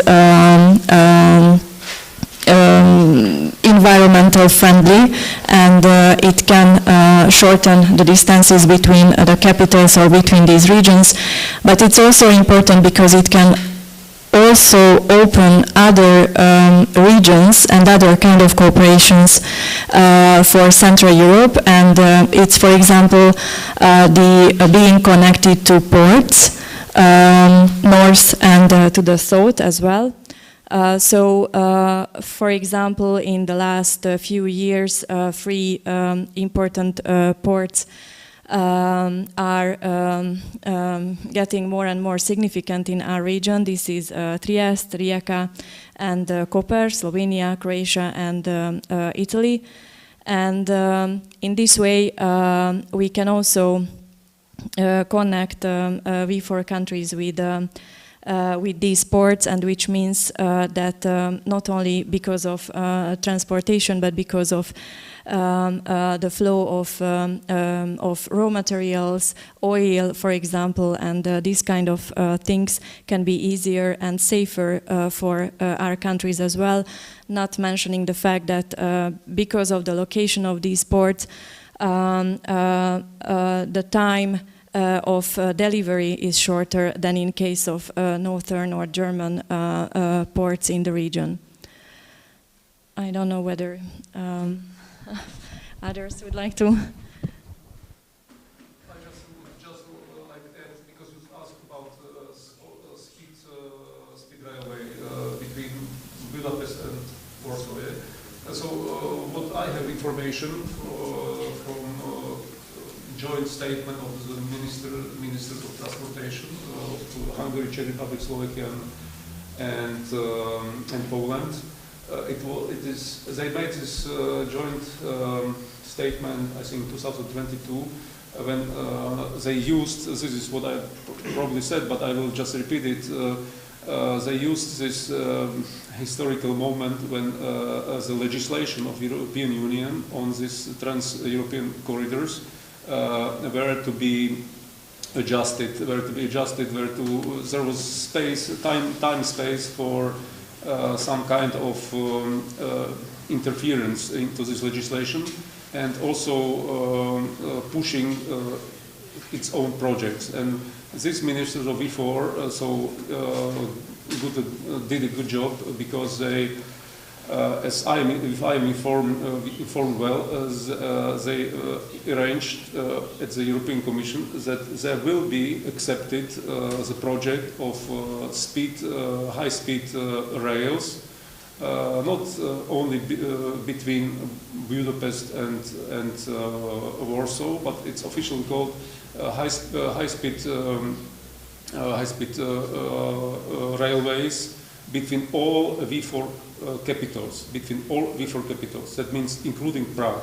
So it will be Budapest, Prague, Bratislava, and Warsaw should be connected according to this project by this high-speed railways, where the velocity should be up to 200 kilometers per hour, 200 kilometers, and it will fulfill the conditions of European Union that it should be, or it could be minimum 160, but it's programmed for 200 kilometers per hour. But important is that all capitals are included in this project, and in case it is like extended core project, if it has this title, then deadlines is 240. going forward. I think it is possible to reach, but it's very important to because it's useful for citizens. It's very good for environment, and it's very good for entrepreneurs and for foreign investors because it shortens the time to get from point A to point B significantly. So I really appreciate this project.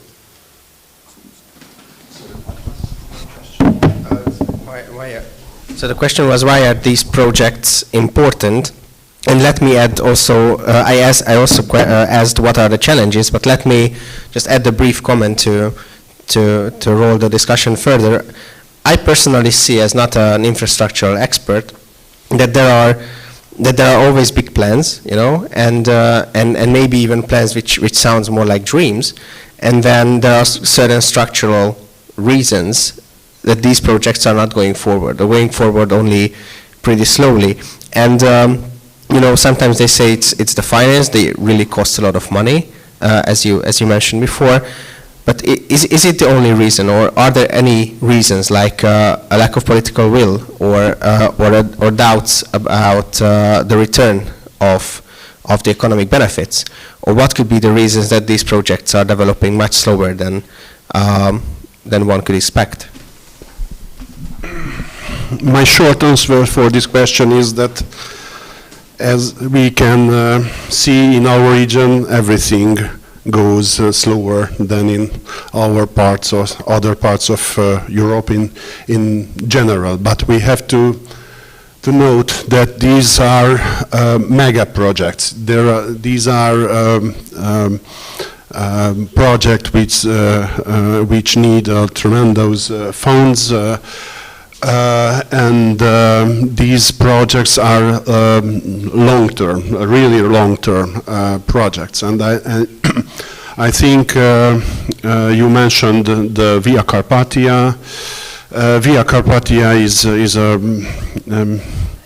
is a flagship project in this region, mainly in the framework of 3Cs initiative.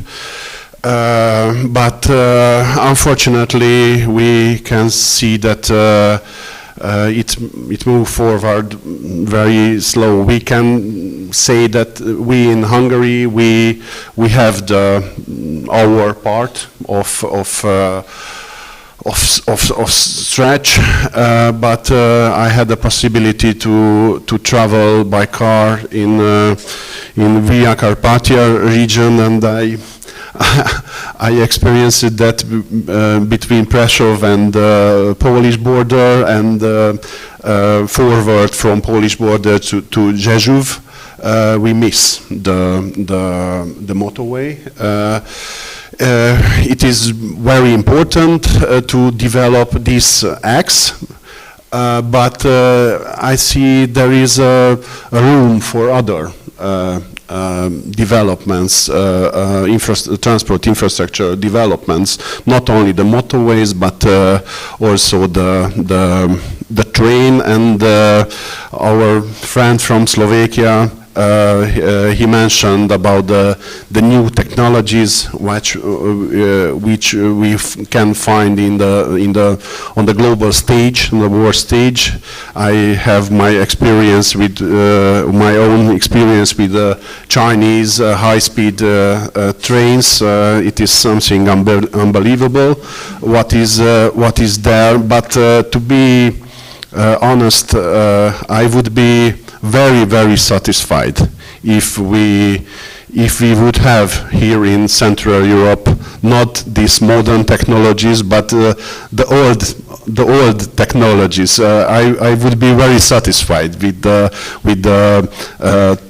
railway connection between the V4 capitals with only 200 kilometers per hour velocity. But maybe if, as your question was what are the problems with this project and why we are so slow in development of these projects. Maybe it is very complex to answer that question. I think there are a lot of problem. Which one portion of these are inherited in our past. From our basis. It is I think it is important that what quality had that infrastructure which we inherited from the communist past, and the level of the infrastructure in our countries was absolutely below that time state in the Western European countries. I think it is also the question of the financing and also the question of political stability in our countries, and also maybe sometimes with the willingness of the political leaders to try to fulfill what they said in electoral campaigns.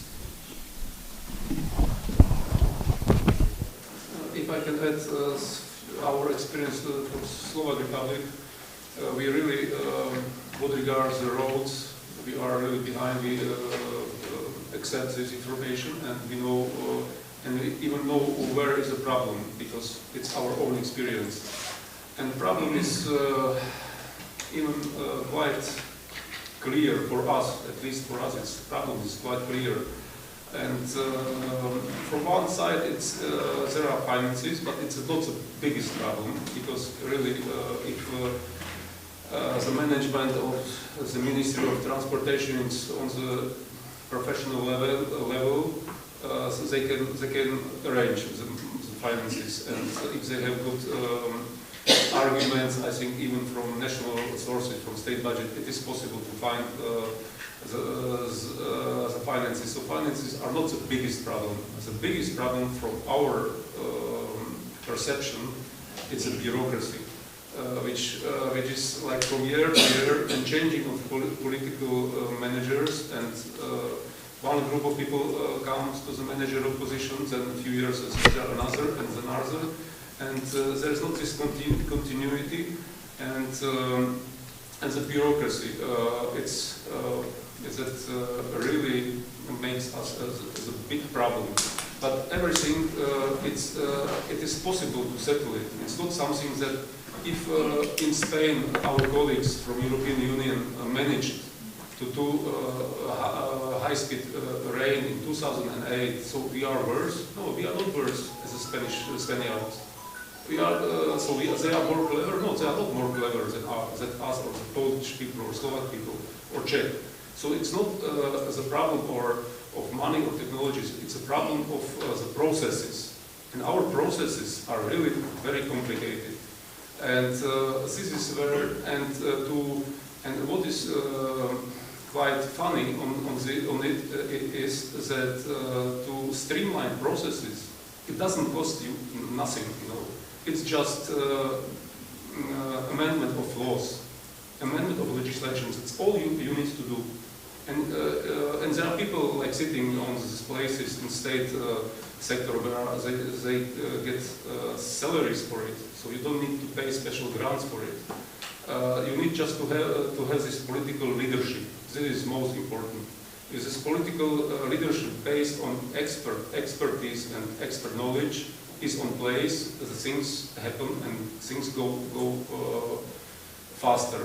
What regards these problems with Via Carpathia and D1 and D3, it's obvious. The European Commission are helping us because they monitor these problems and they analyze, and they even find the solutions for it. So we don't even need to do anything, just adopt the European amended legislation. And actually, I'm speaking about so-called streamlining directive. This streamlining directive was adopted in 2021. It's number 2021/11887, if I remember well.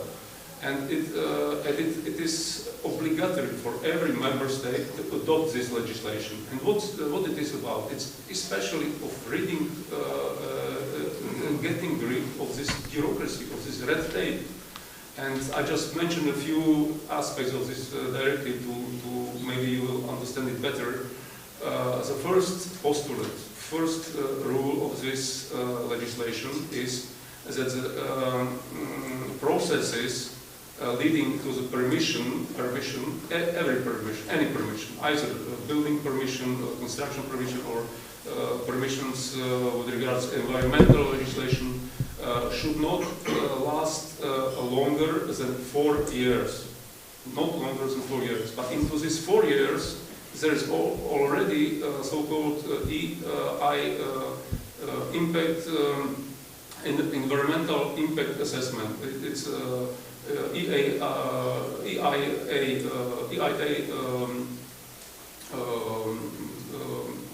permissions. This environmental impact assessment with regard to the roads and especially highways takes too much time. And that's why the European Commission said, okay, you have to include it for each project into these 4 years, and that's it, and you cannot do it longer, and do what you want to do. So this, for them, they described in this directive that every local government can prioritize projects. That means that they can, on the state level, on the level or law, says that these projects, for example, Slovakia, and Slovakia already did it because the new government that came, I saw this announcement of the new government from 13th of November 2023 in the parliament. They said, we prioritize highway D1, highway D3, and R4, which is Slovak part of Via Carpathia. This is done. And then we have to take this European legislation, and also Slovakia now, and the last time, I hopefully hope that our state organs wake up and will get rid of these bureaucratic processes. And also, when was the minister, Mr. Dolezal, was minister of former government. He also, under his team, there was another amendment to the Slovak law made that feasibility study it's enough if a feasibility study will be done only before the construction permission is going to be issued. And before we had one feasibility study before so-called territory permission, and then another one before construction permission. So it's doubling, you know. So there are many. If you put like some expert team in one working group, and you give them a task to look even deeper than it's a European legislation, which is going to help us. So you will for sure find the ways where it's, what are the problems in these processes, why it's so long, and even then another, our Department of Ministry of Finance were ready even to participate in preparing feasibility study, like the state servants under the Ministry of Finance started to help these projects. And they are declaring that they save 80% of time if this project, feasibility study for highway, will be given to private company, you know, because this time it's also public procurement, etc., etc., etc. So it's complex. Like question is very actual, but answer is complex. But I would say The main point of our process is to streamline it, to make it shorter, and to exchange of good practices, to communicate more between our countries, and also with our colleagues in Spain or in other Western countries.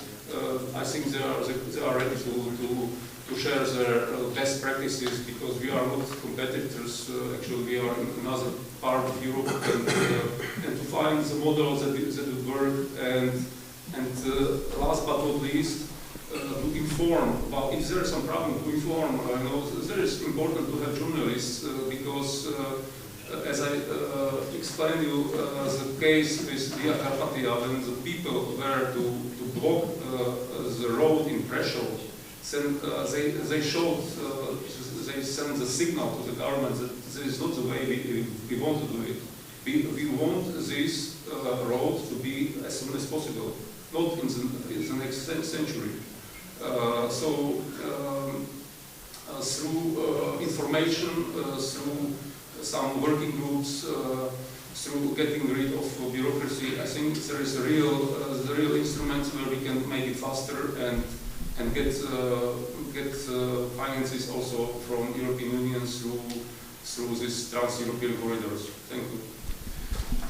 Thank you. Are there any further comments on this topic? If not, I have one more question, which is connected to infrastructure. But it's from a different perspective, because this topic, like building roads and building connections, often comes up as building roads or building railway and investing in trains, basically.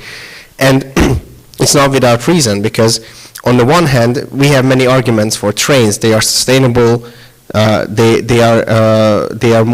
can be preserved longer. They have more development potential, and they can be faster. But on the other hand, we see certain Central European specificities. For example, that one of the main engines of European road logistics is Poland. Also, we see the economic priorities of Central European countries, especially Hungary, investing in, for example, producing batteries, which is, of course, for public road transportation. So my question would be, as Central European nations, as V4 nations, can we put an emphasis on both of these methods of transportation, or do we have to choose one priority, and if so, what should be the one in the long term, trains or roads? And it's all free again. Thank you. I think it's a very good question, but my answer is that we have room here in our region, in V4 region, in V4 block. This is a large territory, and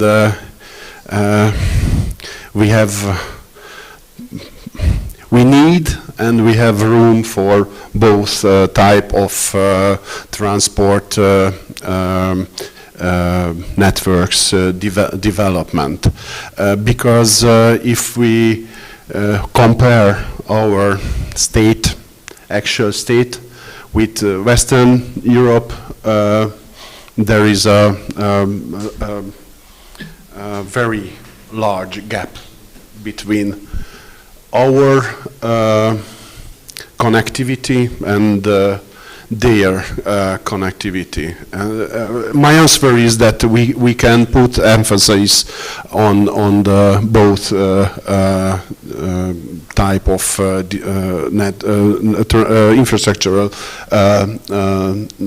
networks, but in other from the other aspect, we realized and we get some insights in the economic development of the V4 countries in last decade, and we can see that we improve a lot, and we have successes converging in catching up to Western Europe in terms of GDP per capita in purchasing parity, but we also can see that from economic point of view, we are in quite same situation. We face similar economic challenges. I speak about the V4 countries. In all countries of the region is a problem the brain drain. Our young and talented people are leaving our countries. It is a very big problem, and the other problem is regarding the so-called middle income trap. We are all in the same situation, and we have to thinking how can we deal with these challenges. What can we do from the perspective of economic structure to overlap this situation? And I think there is time for a new paradigm in the sense of economic development. And I read an IMF study regarding our region where was stated that investing in infrastructure it brings it has a very good impact in economic development. There were some statistics. They said that in short terms, investing in transport infrastructure in our region, it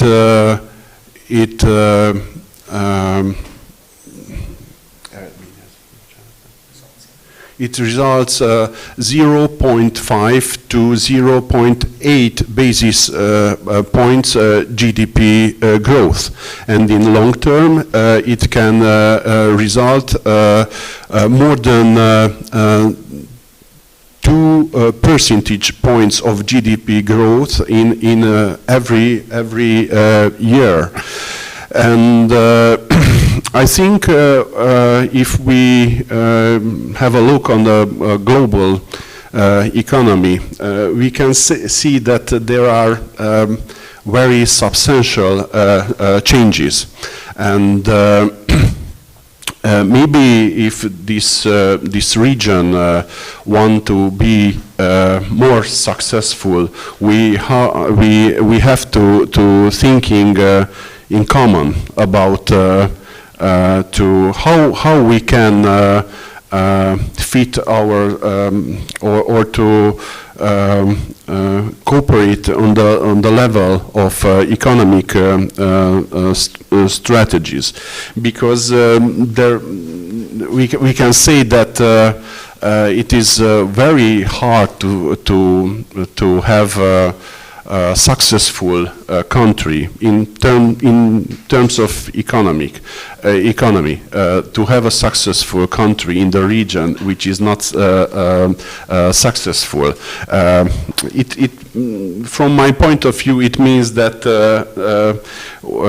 this region, it is not only a region of common values and common interest, but if we want to have a more successful future and to continue the convergence to the Western with the Western European countries, we really have to put more emphasis for the infrastructural development, because it is obvious that if we don't have competitive infrastructure, we cannot have a deep economic cooperation between our economies. Thank you. Thank you. I would just shortly reflect to the first part what you said. I also agree that when it comes to railway and road infrastructure development, we have to push both because what kind of development you need from this perspective can vary from region to region. And for example, the southern part of Slovakia, which is bordering with Hungary, is a good example for that. You showed the map, R7 highway is ready, and they just opened the bridge between the two cities of Komárom-Komárno, but also the already mentioned railway connection between Budapest and Warsaw is crossing that region, and believe me, that's absolutely not close being called highway, high-speed railway, because I think the stretch between Sturovo-Párkány and Bratislava is one of the slowest part of that railway line. So it's important to push both developments, and also because it's also attracting foreign investments or investments in general. For example, when car manufacturers would like to invest in different regions outside of the capital regions, one of their first question is, okay, but how much time do we need to reach the capital of that country, and how can we reach that capital the fastest? Yes, I would just like to indicate that we have, I have one more question, at least one more question in the pocket, and I would also like to leave space for the questions of the audience, so we have to be concise in time. With these in mind, please. If you have any further comments. Yeah, I just remind you, I would like to remind again the legislation of the European Commission, and it says it actually prioritizes rails in front of road. It is like this. It's legislation on Green Deal, and if you would read it carefully, you will find this information there. And I don't know like what has the European Commission will do this behind it. Probably they thought that they are actually. It is possible to understand, and it's also a lack of our communication with the European Commission of when this package was adopted in Europe, in Brussels, because the countries, our neighbors of Western Europe, they don't construct any highways at the moment. They have it ready, like almost ready. So they are on different stage of development. Who needs to finish constructing highways in Eastern and Central Europe? But I don't know, unfortunately, it is stated that European Commission wants more people to shift from road into either rail or inland water, either from rail into rail or inland water, or even local sea transportation. I would comment, probably it is everything from the point of view of emissions. It's because it's environmental legislation. It's not about foreign investors, it's about emissions. And you see that if there is a train, for example, in Germany, France, TGV, they have maximum velocity 320 kilometers per hour, 320. So with this, it's also about the competitiveness of the country, because if the people from like Lyon or North Atlantic come to Paris with this velocity, so they can be more competitive on the market. Also, the French economy could be more competitive, because with a personal car, even if it would be electric car, you cannot get such a huge velocity of 300 kilometers per hour, but with train you can do it. So this is the advantage of train. That's why I think the European Commission prefers trains and inland waterways. But I think that at least P4 and Central Europe should negotiate some transition period for road transportation, because we really need our technology. Okay, there is one project I was talking, but it is probably adopted. It's already adopted, but it's only between capitals. But if Sturo is not on the track between Bratislava and Warsaw, or Bratislava and Budapest, so then it has a problem to get the finances and construction of a high-speed railway. So in this transition period, the develop the road transportation, it would help us a lot. So I think that this is also the work for V4, some expert group to stand for that we need also road transportation, at least in these less developed regions of I don't know, Eastern Hungary, Eastern Slovakia, Eastern Poland, where roads help much. But the Commission also, with regard to these trans corridors, they are so much pushing into rail sector that they are now merging rails together with roads. And they said also that every big airport should have a rail connection, except of road connection. It also have the rail connection. And it would be better if this rail connection is a high-speed connection. So this is where we are now, and I think at this moment of time we need also rail, better high-speed rail, and also a road. Thank you. Only one short comment. I think, in my opinion, I understand the European Commission viewpoint, but I think European Commission should be more understanding towards us. I understand that in western part of Europe, the highway construction development is not a problem, because there it is still exists. But we have other kind of situation. We have other problems, and I think from our, and I can tell from the Visegrad countries' perspective, the construction of the highways and the roads, it is also important, not only the railway.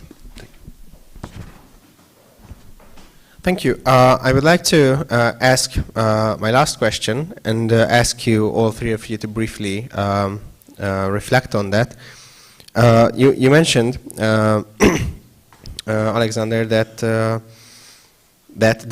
bureaucracy, for example, and you also mentioned the frequent change of the personnel as an obstacle to building long-term projects. And one of the solutions to these problems is often building institutions, or building up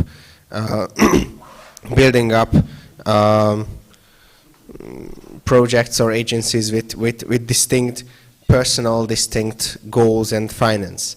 And in general, to make it more general, what I think personally, and maybe you can confirm or refute that, but one of the weakest points in the Visegrad Cooperation has been the lack of institutions. Like other regional corporations in Europe have common institutions like a secretariat or a parliamentary assembly or something which makes it regular, the meeting and the connection between the countries. And so do you see any opportunities, or what do you see as opportunities to make the V4 cooperation more regular and more institutionalized? What are the steps that should be taken? And if you can mention any positive examples or plans that you know, I'm happy if you also mention that.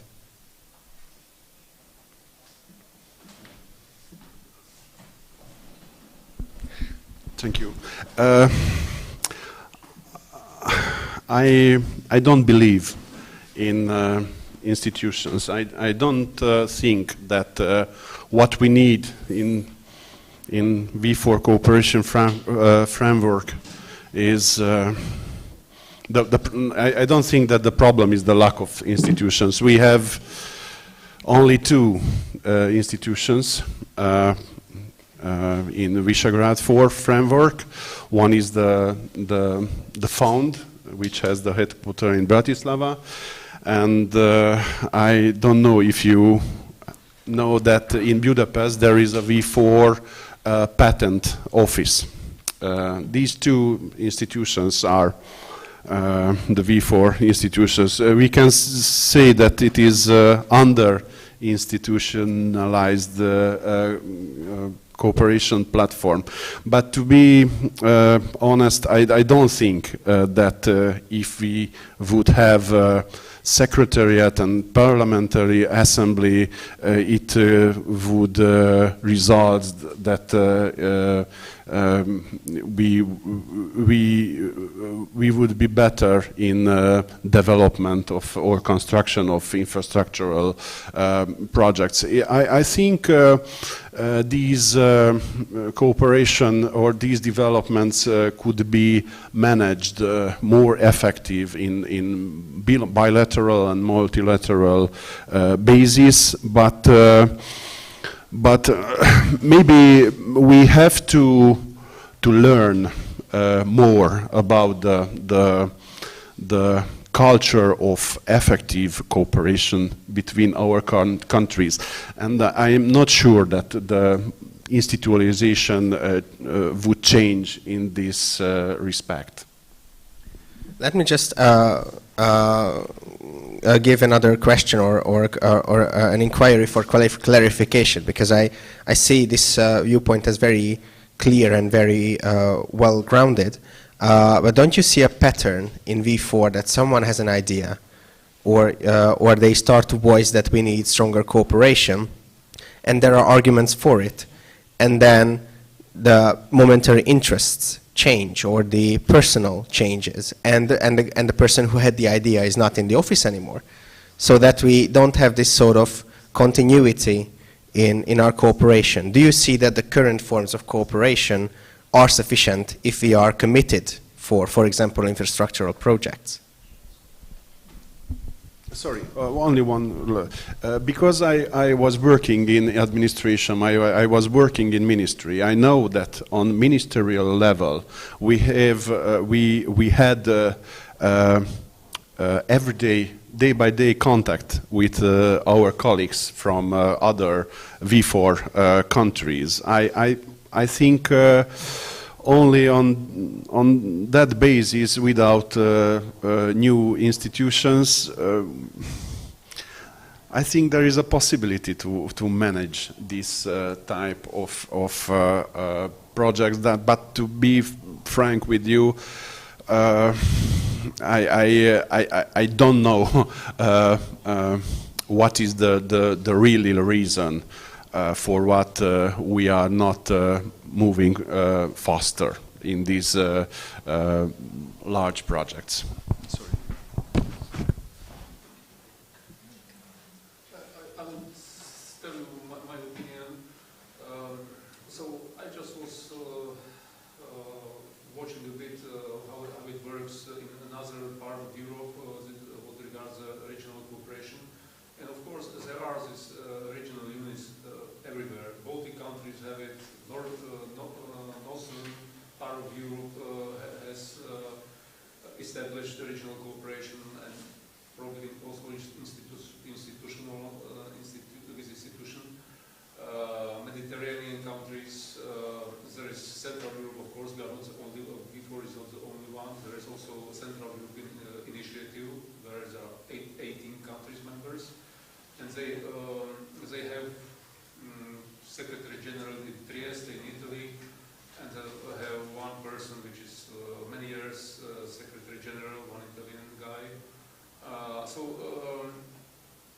And say also like rotating presidency. So I also, when I was working for the ministries, for 2 ministries in Slovakia, so I know all this state bureaucracy, how it works, and I'm also not very sure that the state, if it will be like it will be state institution, if it will be like real results. But I would be, and also there are the finances connected to building, overhead costs, personnel, etc. So somebody has to pay for it. So it's another question. But I like this system of rotating because if there are 4 countries and where to put which country would like to have it, okay, this fund is in Bratislava, so probably another country. But what I would suggest to improve, and which is probably not working very well, is this representation and communication of external communication of V4. And I would be inspired with European Commission also. They have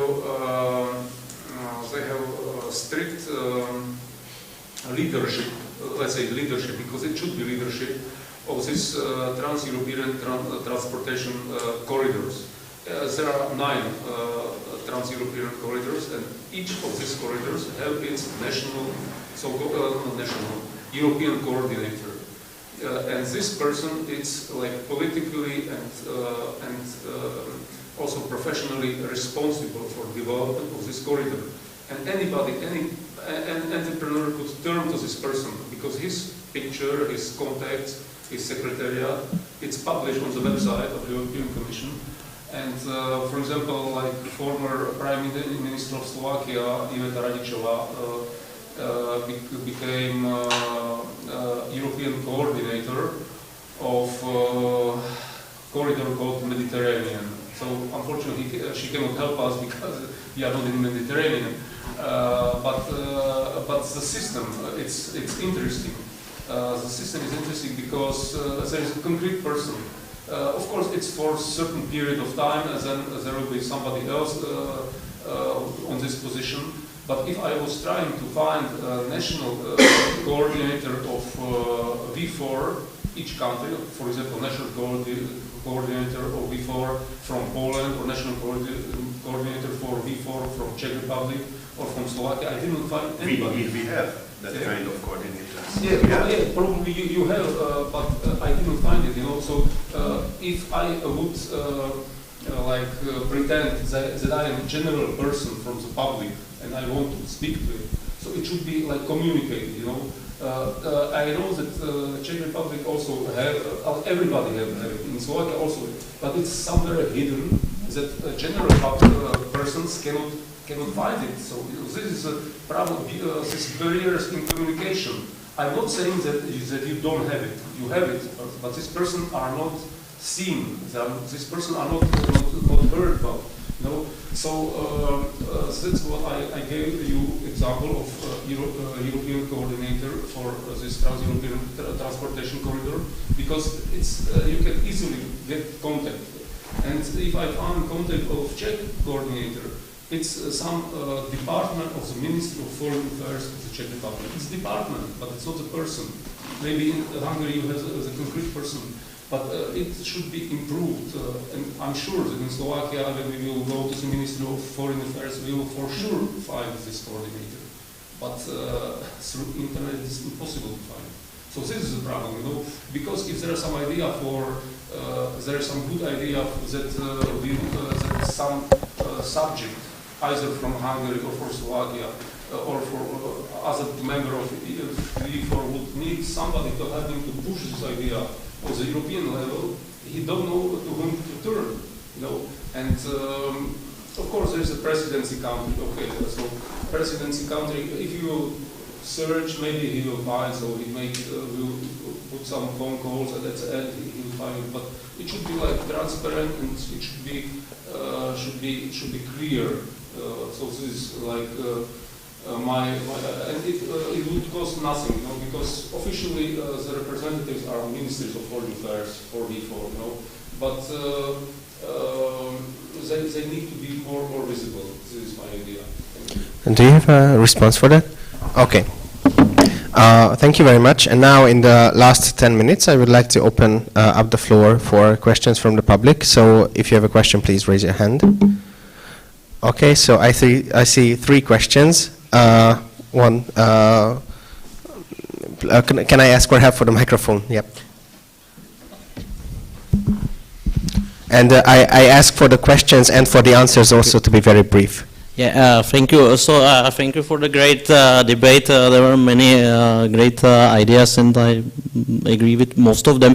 I just want to ask you about the impact of transition to electromobility, because I'm also focused on this topic in terms of the macroeconomic impacts, not only for the Czech economy, but also for others. And for example, in our economy, that we see that there might be some negative impacts on the unemployment rate, maybe because if you focus on now on the industry, we have around right now 13% of electric cars right now, and many combustion engines are used and produced by Škoda. It's not only about the Škoda Auto, but other companies just supply some components for combustion engine cars, and a great number of people are unemployed in this industry, and also it's very important for our economic growth. And in case that there will be, let's say, a higher transition, that let's say that electric cars will create maybe 30% or maybe even more in the future, after once European Union ban like the production of combustion engine cars. So you usually need less components for electric cars. So there will be impact on the companies which actually supply some of these components. And the transition will be quite difficult because it's not easy to find jobs for these people who worked for this industry. So just what are your views about that? It's one reason why I'm rather skeptical about electric cars, at least that in my personal opinion the transition is happening so quickly, let's say too quickly right now. So we are not prepared for that in my personal opinion. So I would like to know your opinions. Thank you. So I would answer, the world is developing, I remember the fax machine, that it's not used anymore. And at that time, in the office there was a fax machine, and we at the ministry were faxing with another ministry. If somebody would tell me at that time that this machine you will not find anymore in this office in a few years, I would not believe it. So this is my answer. So sometimes it's difficult to believe, but I'm just bringing the fresh information that in Norway at that time, sitting in this room, 83% of new cars bought are electric cars. So it's a reality, It's not that we would wish to. It's coming, And if this and if infrastructure, maybe some countries put some grants, some not grants, but subsidies, etc., etc. So what regards the industry are seeing it at the moment. Your managers, you have this Martin Jan working at Škoda, which worked before. I met him a few years ago and was working for your investment agency. Now he's manager in Škoda. So they are seeing it. So they are clever people. So they need to adjust. This is the answer. They need to adjust in advance, not when it comes, but a few years before, to be ready for this change and to focus their attention on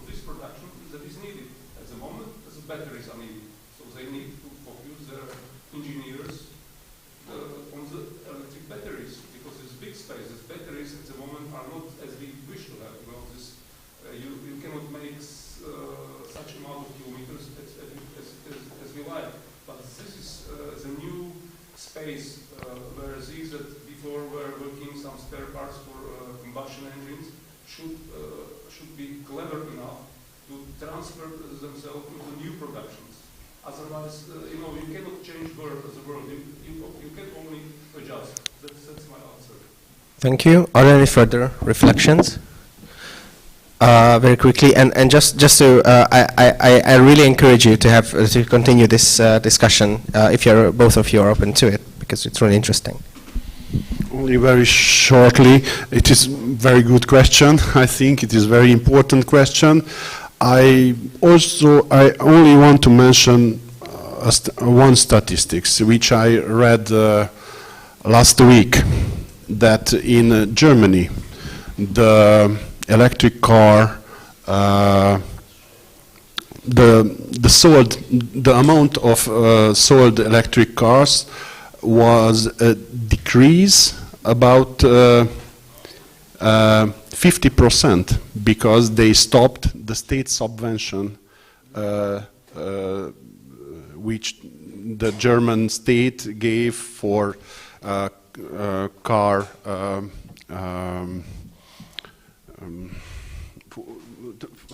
to that persons who want to vote electric car.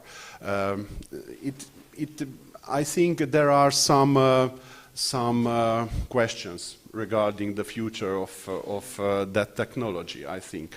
But on the other hand, we in Hungary realized that the economic aspect of this technological changing, and as you probably know, we put a lot of emphasis in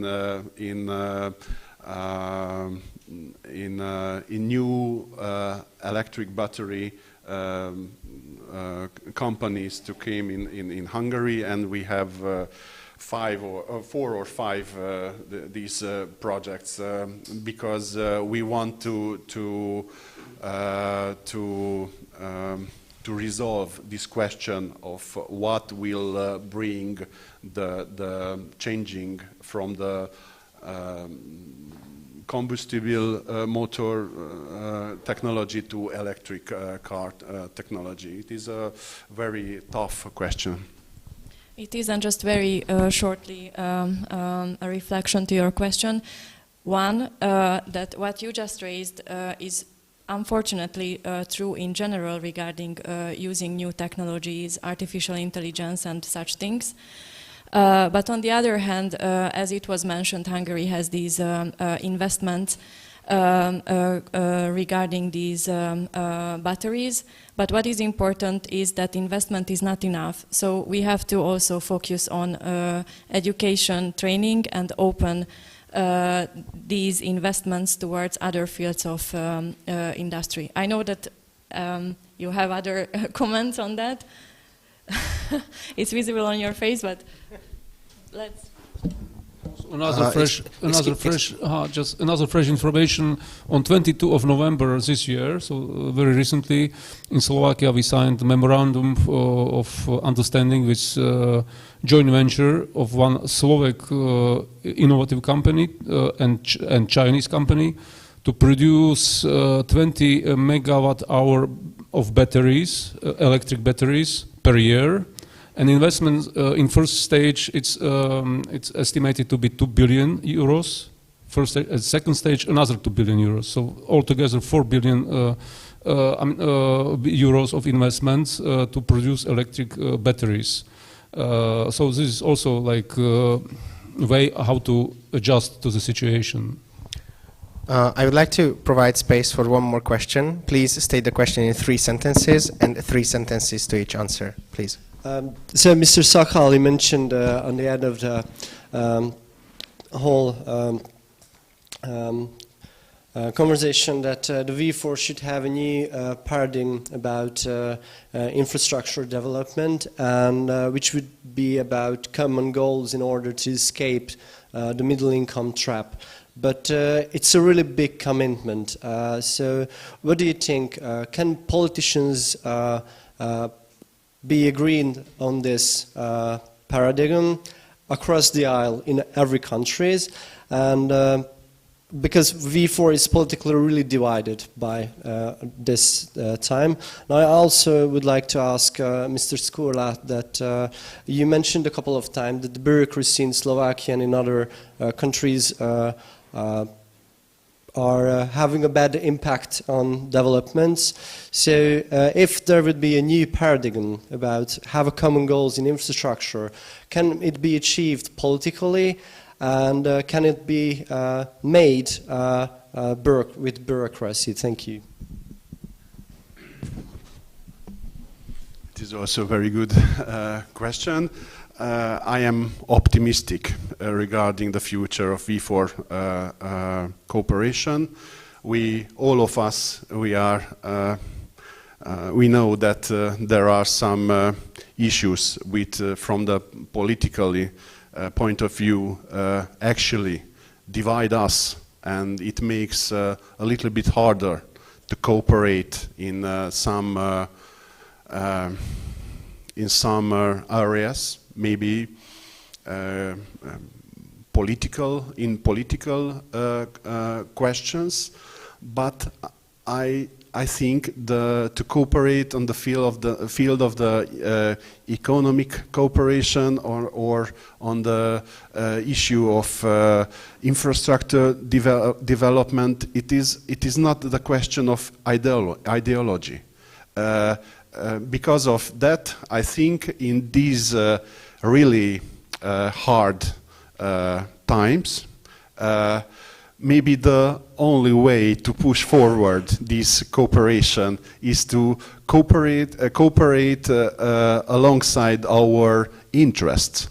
And I am convinced that the economic development of our region, it is a common interest of these countries, and we cannot be economically successful without well-developed infrastructure. I think nowadays it is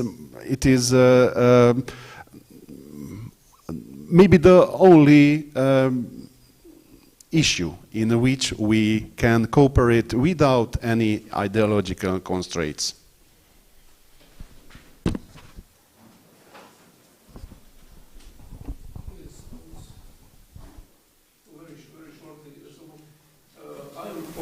I'm optimist. We are speaking about problems because we are friends, we are neighbors, and we can speak frankly. But it doesn't mean that we would like to criticize somebody, but the sense of it is to improve things. And in other words, that's why I believe that we would be able to cope with this bureaucracy, and because the main point is to find the problem. Where is the problem? If you find the problem, 50% of your job is done already, because you know where you have to focus your attention. If you would live a life and everything is okay and there are no problems at all, so probably you would go somewhere to Canary Islands and to sunbase for the whole day and do nothing. But it's not like this, because the life is somehow such mechanism that always you need to settle some problems, because life is not without problems. But the main point is to have this leadership. It's the best way if we have political leadership, because politicians they can make a mistake. It's normal. It's not like to blame. But the main point is to settle, to somehow find solution for these mistakes, and not to do these mistakes second or third time. So this is because if somebody is not doing mistakes, probably he's not doing anything. So just sitting home and watching TV and drinking beer. So it's not a problem. So I'm optimistic. I'm optimistic also with regards V4 cooperation. Even we have some problems, and we know how to settle, and we have to push the solutions, and push not only from the ministries, but I also said from the citizens, from the NGOs, from different angles, and somehow to also push politicians to the wise and clever decisions. And I'm sure we will have speed railway in Slovakia. It's only question of time. I'm sure we will have electric cars majority. It's only question of time. It's not like question whether it will be or it will not be. The question is when it will be. Okay, that's my opinion. Thank you very much. You have. I just want to confirm that I'm also optimistic regarding the future of the cooperation, and it's a natural thing that there are cleavages between these countries because it comes with life, as it was already highlighted. And in these turbulent times around us, what is happening nearby or far away from this region is also motivating these four countries to sometimes push these or set these differences on the side and go forward with those projects and those initiatives where the cooperation can be much smoother. Thank you very much, and I would like to thank for all of you, both our lecturers and our guests, for partaking in this panel. I think a lot of interesting thoughts have been mentioned, and there was also some debate, which I'm very happy about. And now I would like to recommend that we have like 8 minutes of coffee break, and after that, please return to this room for the last lecture, which will be maximum an hour, but maybe a bit less, at 3:30 p.m. So now there is coffee break. Thank you very much.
Thank you for the presentation. I would like to introduce introduce our today's presenter, lecturer Zoltán Pogácsa, an internationally noted economist from Hungary, who will tell us about the role of social policies in economic development of the V4 nations. How can a good educational policy support the economy? Why healthcare and social systems matter in economic context?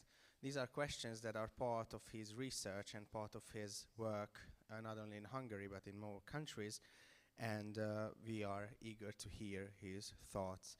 Mr. Pogácsa, the floor is yours. Okay, thank you very much. I shall try to be as brief and concise as possible. What I would like to talk about is the Visegrad countries and their economic development in an international comparison and what this development depends on. I want to start by referencing a so-called strategic paper by Mr. Balázs Orbán, who is the political director of the Hungarian Prime Minister, which was published at the beginning of 2023, in which Mr. Balázs Orbán correctly identifies Hungary's key problem as being stuck in a middle-income trap. The paper then argues further, but the starting point is that Hungary is now no longer a poor country, but has reached the level of the most developed states and is therefore stuck in a middle-income trap situation. Now, I remember I was in Poland about 10 years ago at a conference in Krakow where we were speaking about exactly the same thing, that Poland identified its chief problem as being stuck in a middle-income trap. So I think what is true of Hungary today and what is true of was true of Poland today can be expanded and generalized to the entire region of Visegrad. I think we're all kind of stuck in the middle-income trap in the sense that we are no longer extremely peripheral to the European capitalist system, but clearly we have not caught up with the sort of northwestern part of Europe, which is the richest part. Taking that as the starting point, what is the concept of the middle income trap? It's a very well-known phenomenon in international economics. It's a well-discussed situation. You have about 200 countries of the world, and only a handful of countries have ever really made it from the periphery to the center. You can actually list those countries if you take the last couple of decades. These countries would include Japan, South Korea, Taiwan, Singapore, Israel, and Ireland. And that's pretty much it. You can probably add to this China, made progress in terms of its level of development, and is a big country, so it's quite significant. But apart from that, these are the only countries really which you can mention, which have come in from the periphery and really made it into the center. The majority of the other countries have either stayed poor or less developed, or have found themselves stuck in a middle-income trap. So that phenomenon is really well known in international economics.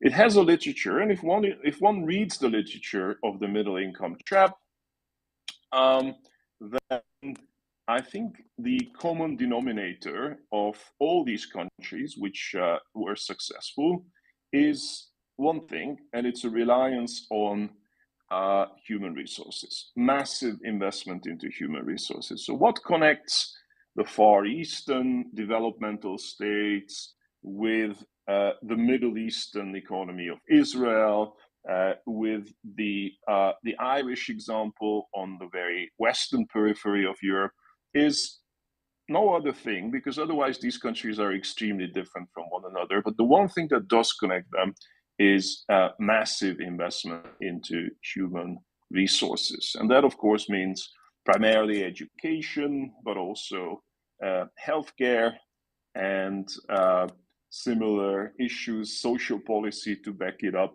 etc., etc. So I would say this is the lesson that international economics has learned from overcoming the middle income trap.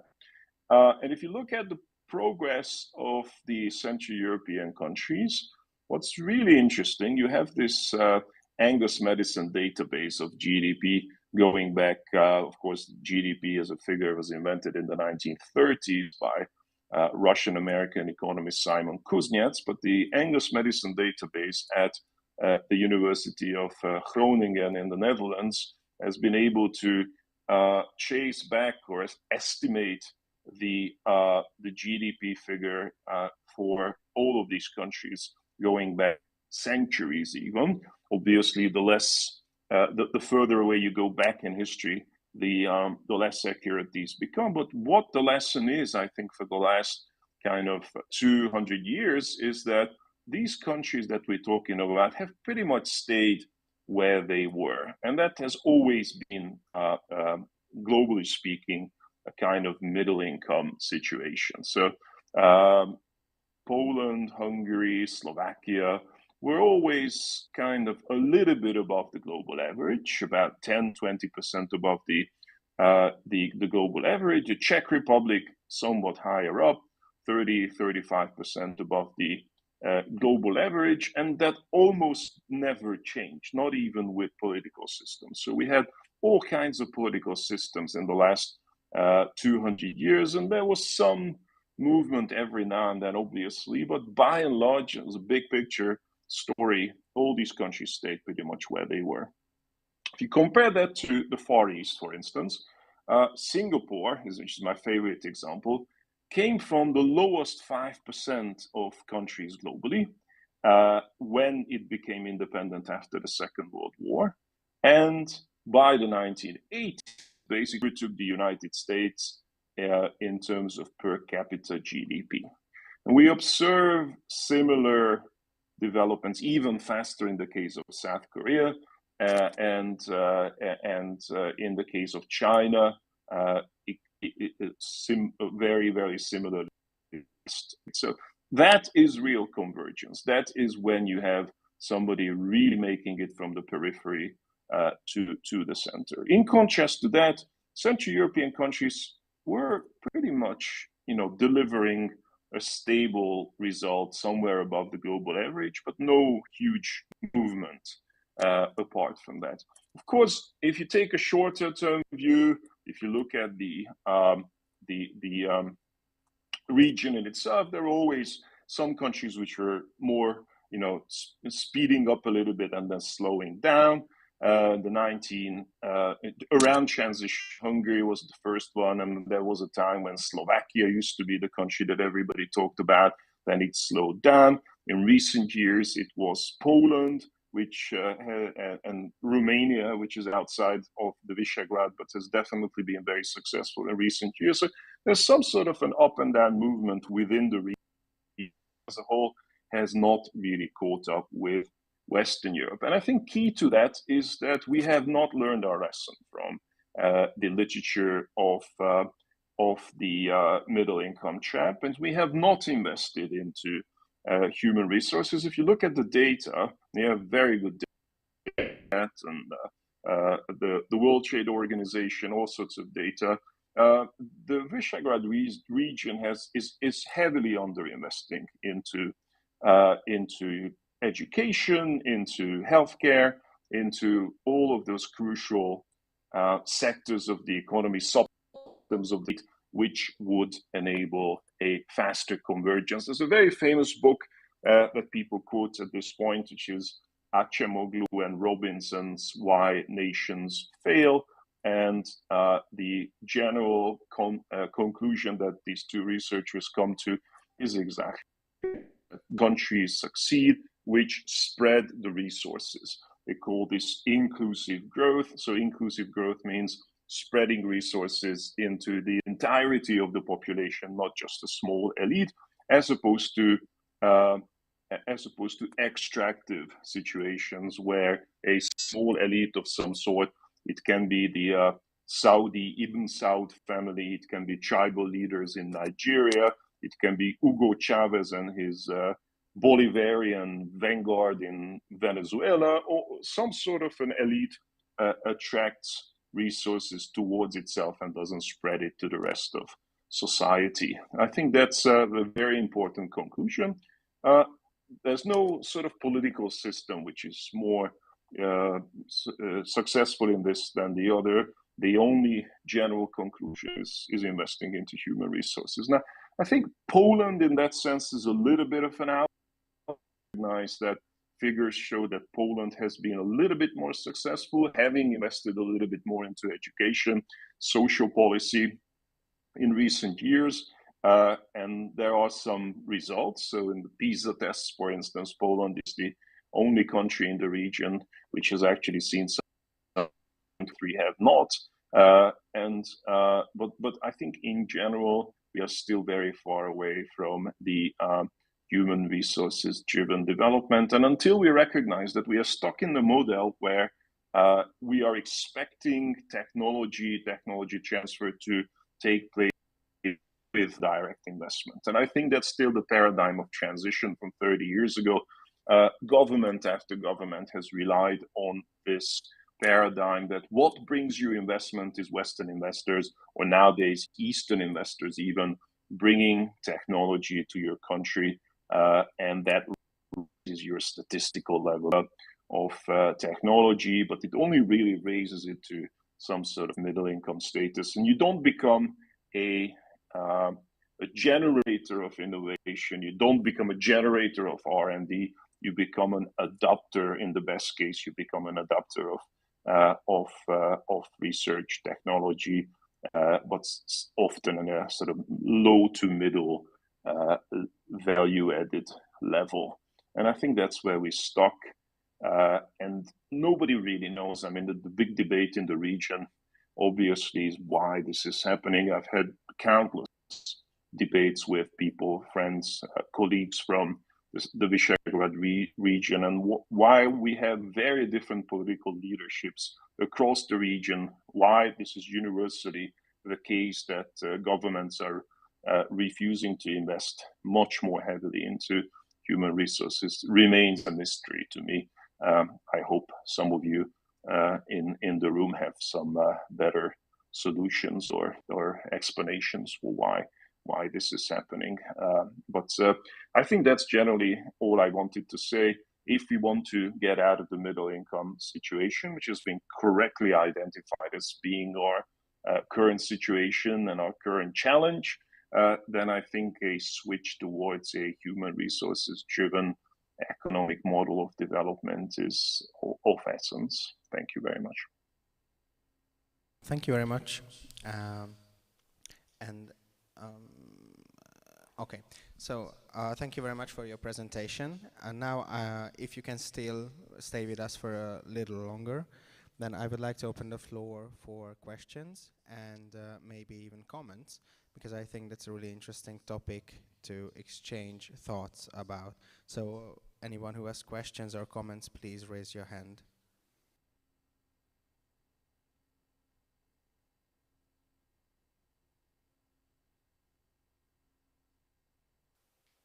Thank you very much. This is Balázs Korodzke from Index.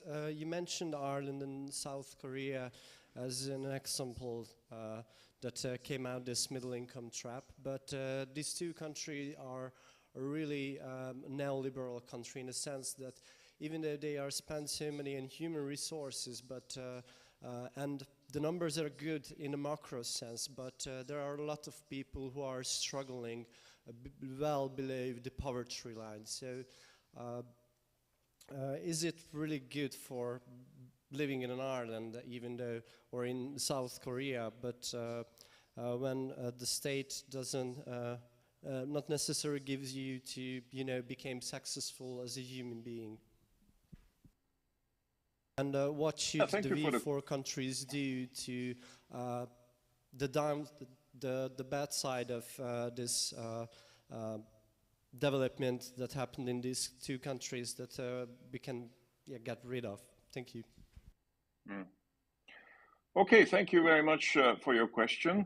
Obviously, countries are complicated creatures, so nothing is homogeneous. And I recognize that, for instance, in the case of Ireland, not only is there a neoliberal aspect, but there's also an offshore dimension to the functioning of Ireland. So we have no illusions about the role that Ireland plays in the international system in terms of facilitating offshore investments. But at the same time, the Irish story, if you go back to the 1980s, 1987 is when the Irish Celtic Tiger phenomenon, as it was called, Celtic Tiger, was called at the time. The starting point of that is the so-called Shannon Development Agency. I don't want to, it's a long story, but effectively it had to do with American planes or planes headed from Europe to America having to land in Ireland around the airport of Shannon, and then they created what was called the Shannon Development Agency, which started investing into human resources around that area. And when European Union funds came to Ireland at a large volume, they basically expanded that, and the first national development plan of Ireland was created, and that led to the Celtic Tiger phenomenon. And it is definitely a state-led paradigm. If you talk to the Irish about that situation, it was absolutely based on trying to raise the value added of Ireland. And it was so successful that by the middle of the 1990s, actually, the average wages in Ireland were higher than in the UK. So in the UK press, there were all these astounded articles, shocked by the fact that Irish wages had overtaken British wages because value-added development allowed for that in Ireland. So it's definitely a state-led phenomenon, heavy investments to know-how. South Korea is an even better example. South Korea was a very authoritarian right-wing state in the after the Korean War, and of course North Korea, interestingly, was the more developed part of Korea after previous to the Korean War, because Japanese colonization had developed the northern part of Korea rather than the southern part of Korea. Now, it's very ironic today if you look at the two countries, the per capita GDP of South Korea is something like 27 times that of North Korea, but during Japanese colonization, actually, it was the North which was more developed. And then during the regime of General Park, they created these chaebols, which we know of, Samsung being the prime example, but then you have the Lucky Gold Stars and all the other ones. And based on the Japanese example of MITI, the famous book by Chalmers Johnson about the Far Eastern development state, where technology transfer comes from the state with the cooperation of large conglomerates, that was exactly the model that was adopted in South Korea. And the South Korean state was transferring technology and heavily subsidizing the move forward by these large conglomerates in industries. There's industrial policy, backward and forward linkages, very conscious effort by the state to create a South Korean industry in areas such as electronics, cars, shipbuilding, and all the forward and backward linkages which connect to shipbuilding, for instance, steel manufacturing and the like. So the state was really heavily concentrating on creating higher value added. And there was an expectation that the state heavily supports these chaebols, but in exchange for that, you have to be competitive internationally.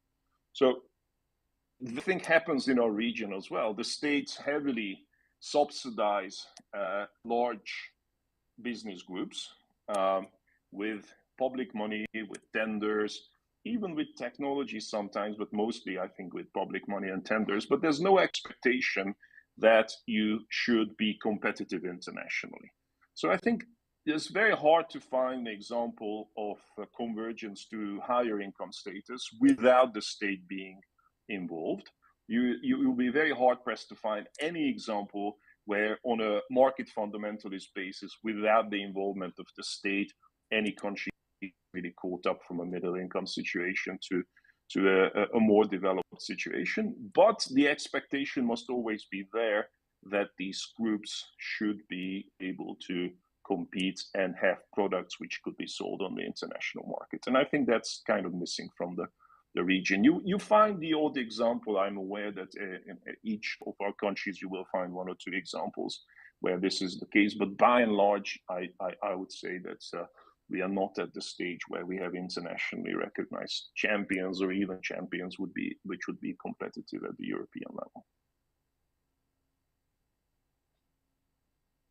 Questions or comments?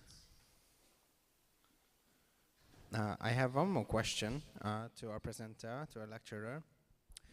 You mentioned a lot of policy areas which could be developed, but these are national policies, and I would like to inquire if you see it in a way that it's homework for all the V4 nations, or you see any areas for cooperation between the countries, for example, with research and development, or any other aspect. It's mostly national policy, I agree, but it's also European policy. So if you look at the policies of the European Union, that's been the mantra in Brussels for 20, 30 years. If those of you who are older would remember the famous Lisbon strategy of the European Union, which wanted to make Europe the one macro region, the world's dependent on knowledge economy, high value added, very competitive, etc. Now, I think that was around 2000 when that was created, and I think 3-4 years further down the line, I'm not sure that we have been successful at that at the European level. So in many technologies, we have lost out to the Chinese, to the Taiwanese, and there are some areas where Europe is competitive, but even Europe as a macro region is, I think, less successful than it aimed to be, partly because of austerity. So we had a lot of austerity afterwards, and there were cutbacks on research and development and education in many European countries, especially in Southern Europe. So it's also European level policy, hence Visegrad being a part of the European Union. I think it could be a Visegrad policy, since we are all stuck in this situation of the middle income trap, in a very similar situation. We can easily learn from each other, we can easily cooperate with each other, and there's ample space. I think we are small countries which think alike have a lot of room for cooperation. Together we make a sort of middle-sized country in comparison to the global size of countries. So I think, yes, there would be ample room for cooperation in education, in technology creation, but also I think in healthcare and other issues, definitely. Thank you very much, and thank you very much for sharing your thoughts with us, Mr. Pogača. And after the last presentation, I would like to officially close today's conference on the present and future of the V4 economic cooperation. I would like to thank for all of you, all of our presenters and guests, for attending and for joining us and asking questions and being active. I sincerely hope that some of the thoughts that have been mentioned throughout the day could be useful for maybe future discussions, or useful for maybe even decision making at some point in time. I think the first, as I mentioned in the morning, the first step towards deepening cooperation, which is of mutual interest of all V4 nations, is to have discussions like this. Thank you very much, and have a safe travel to home.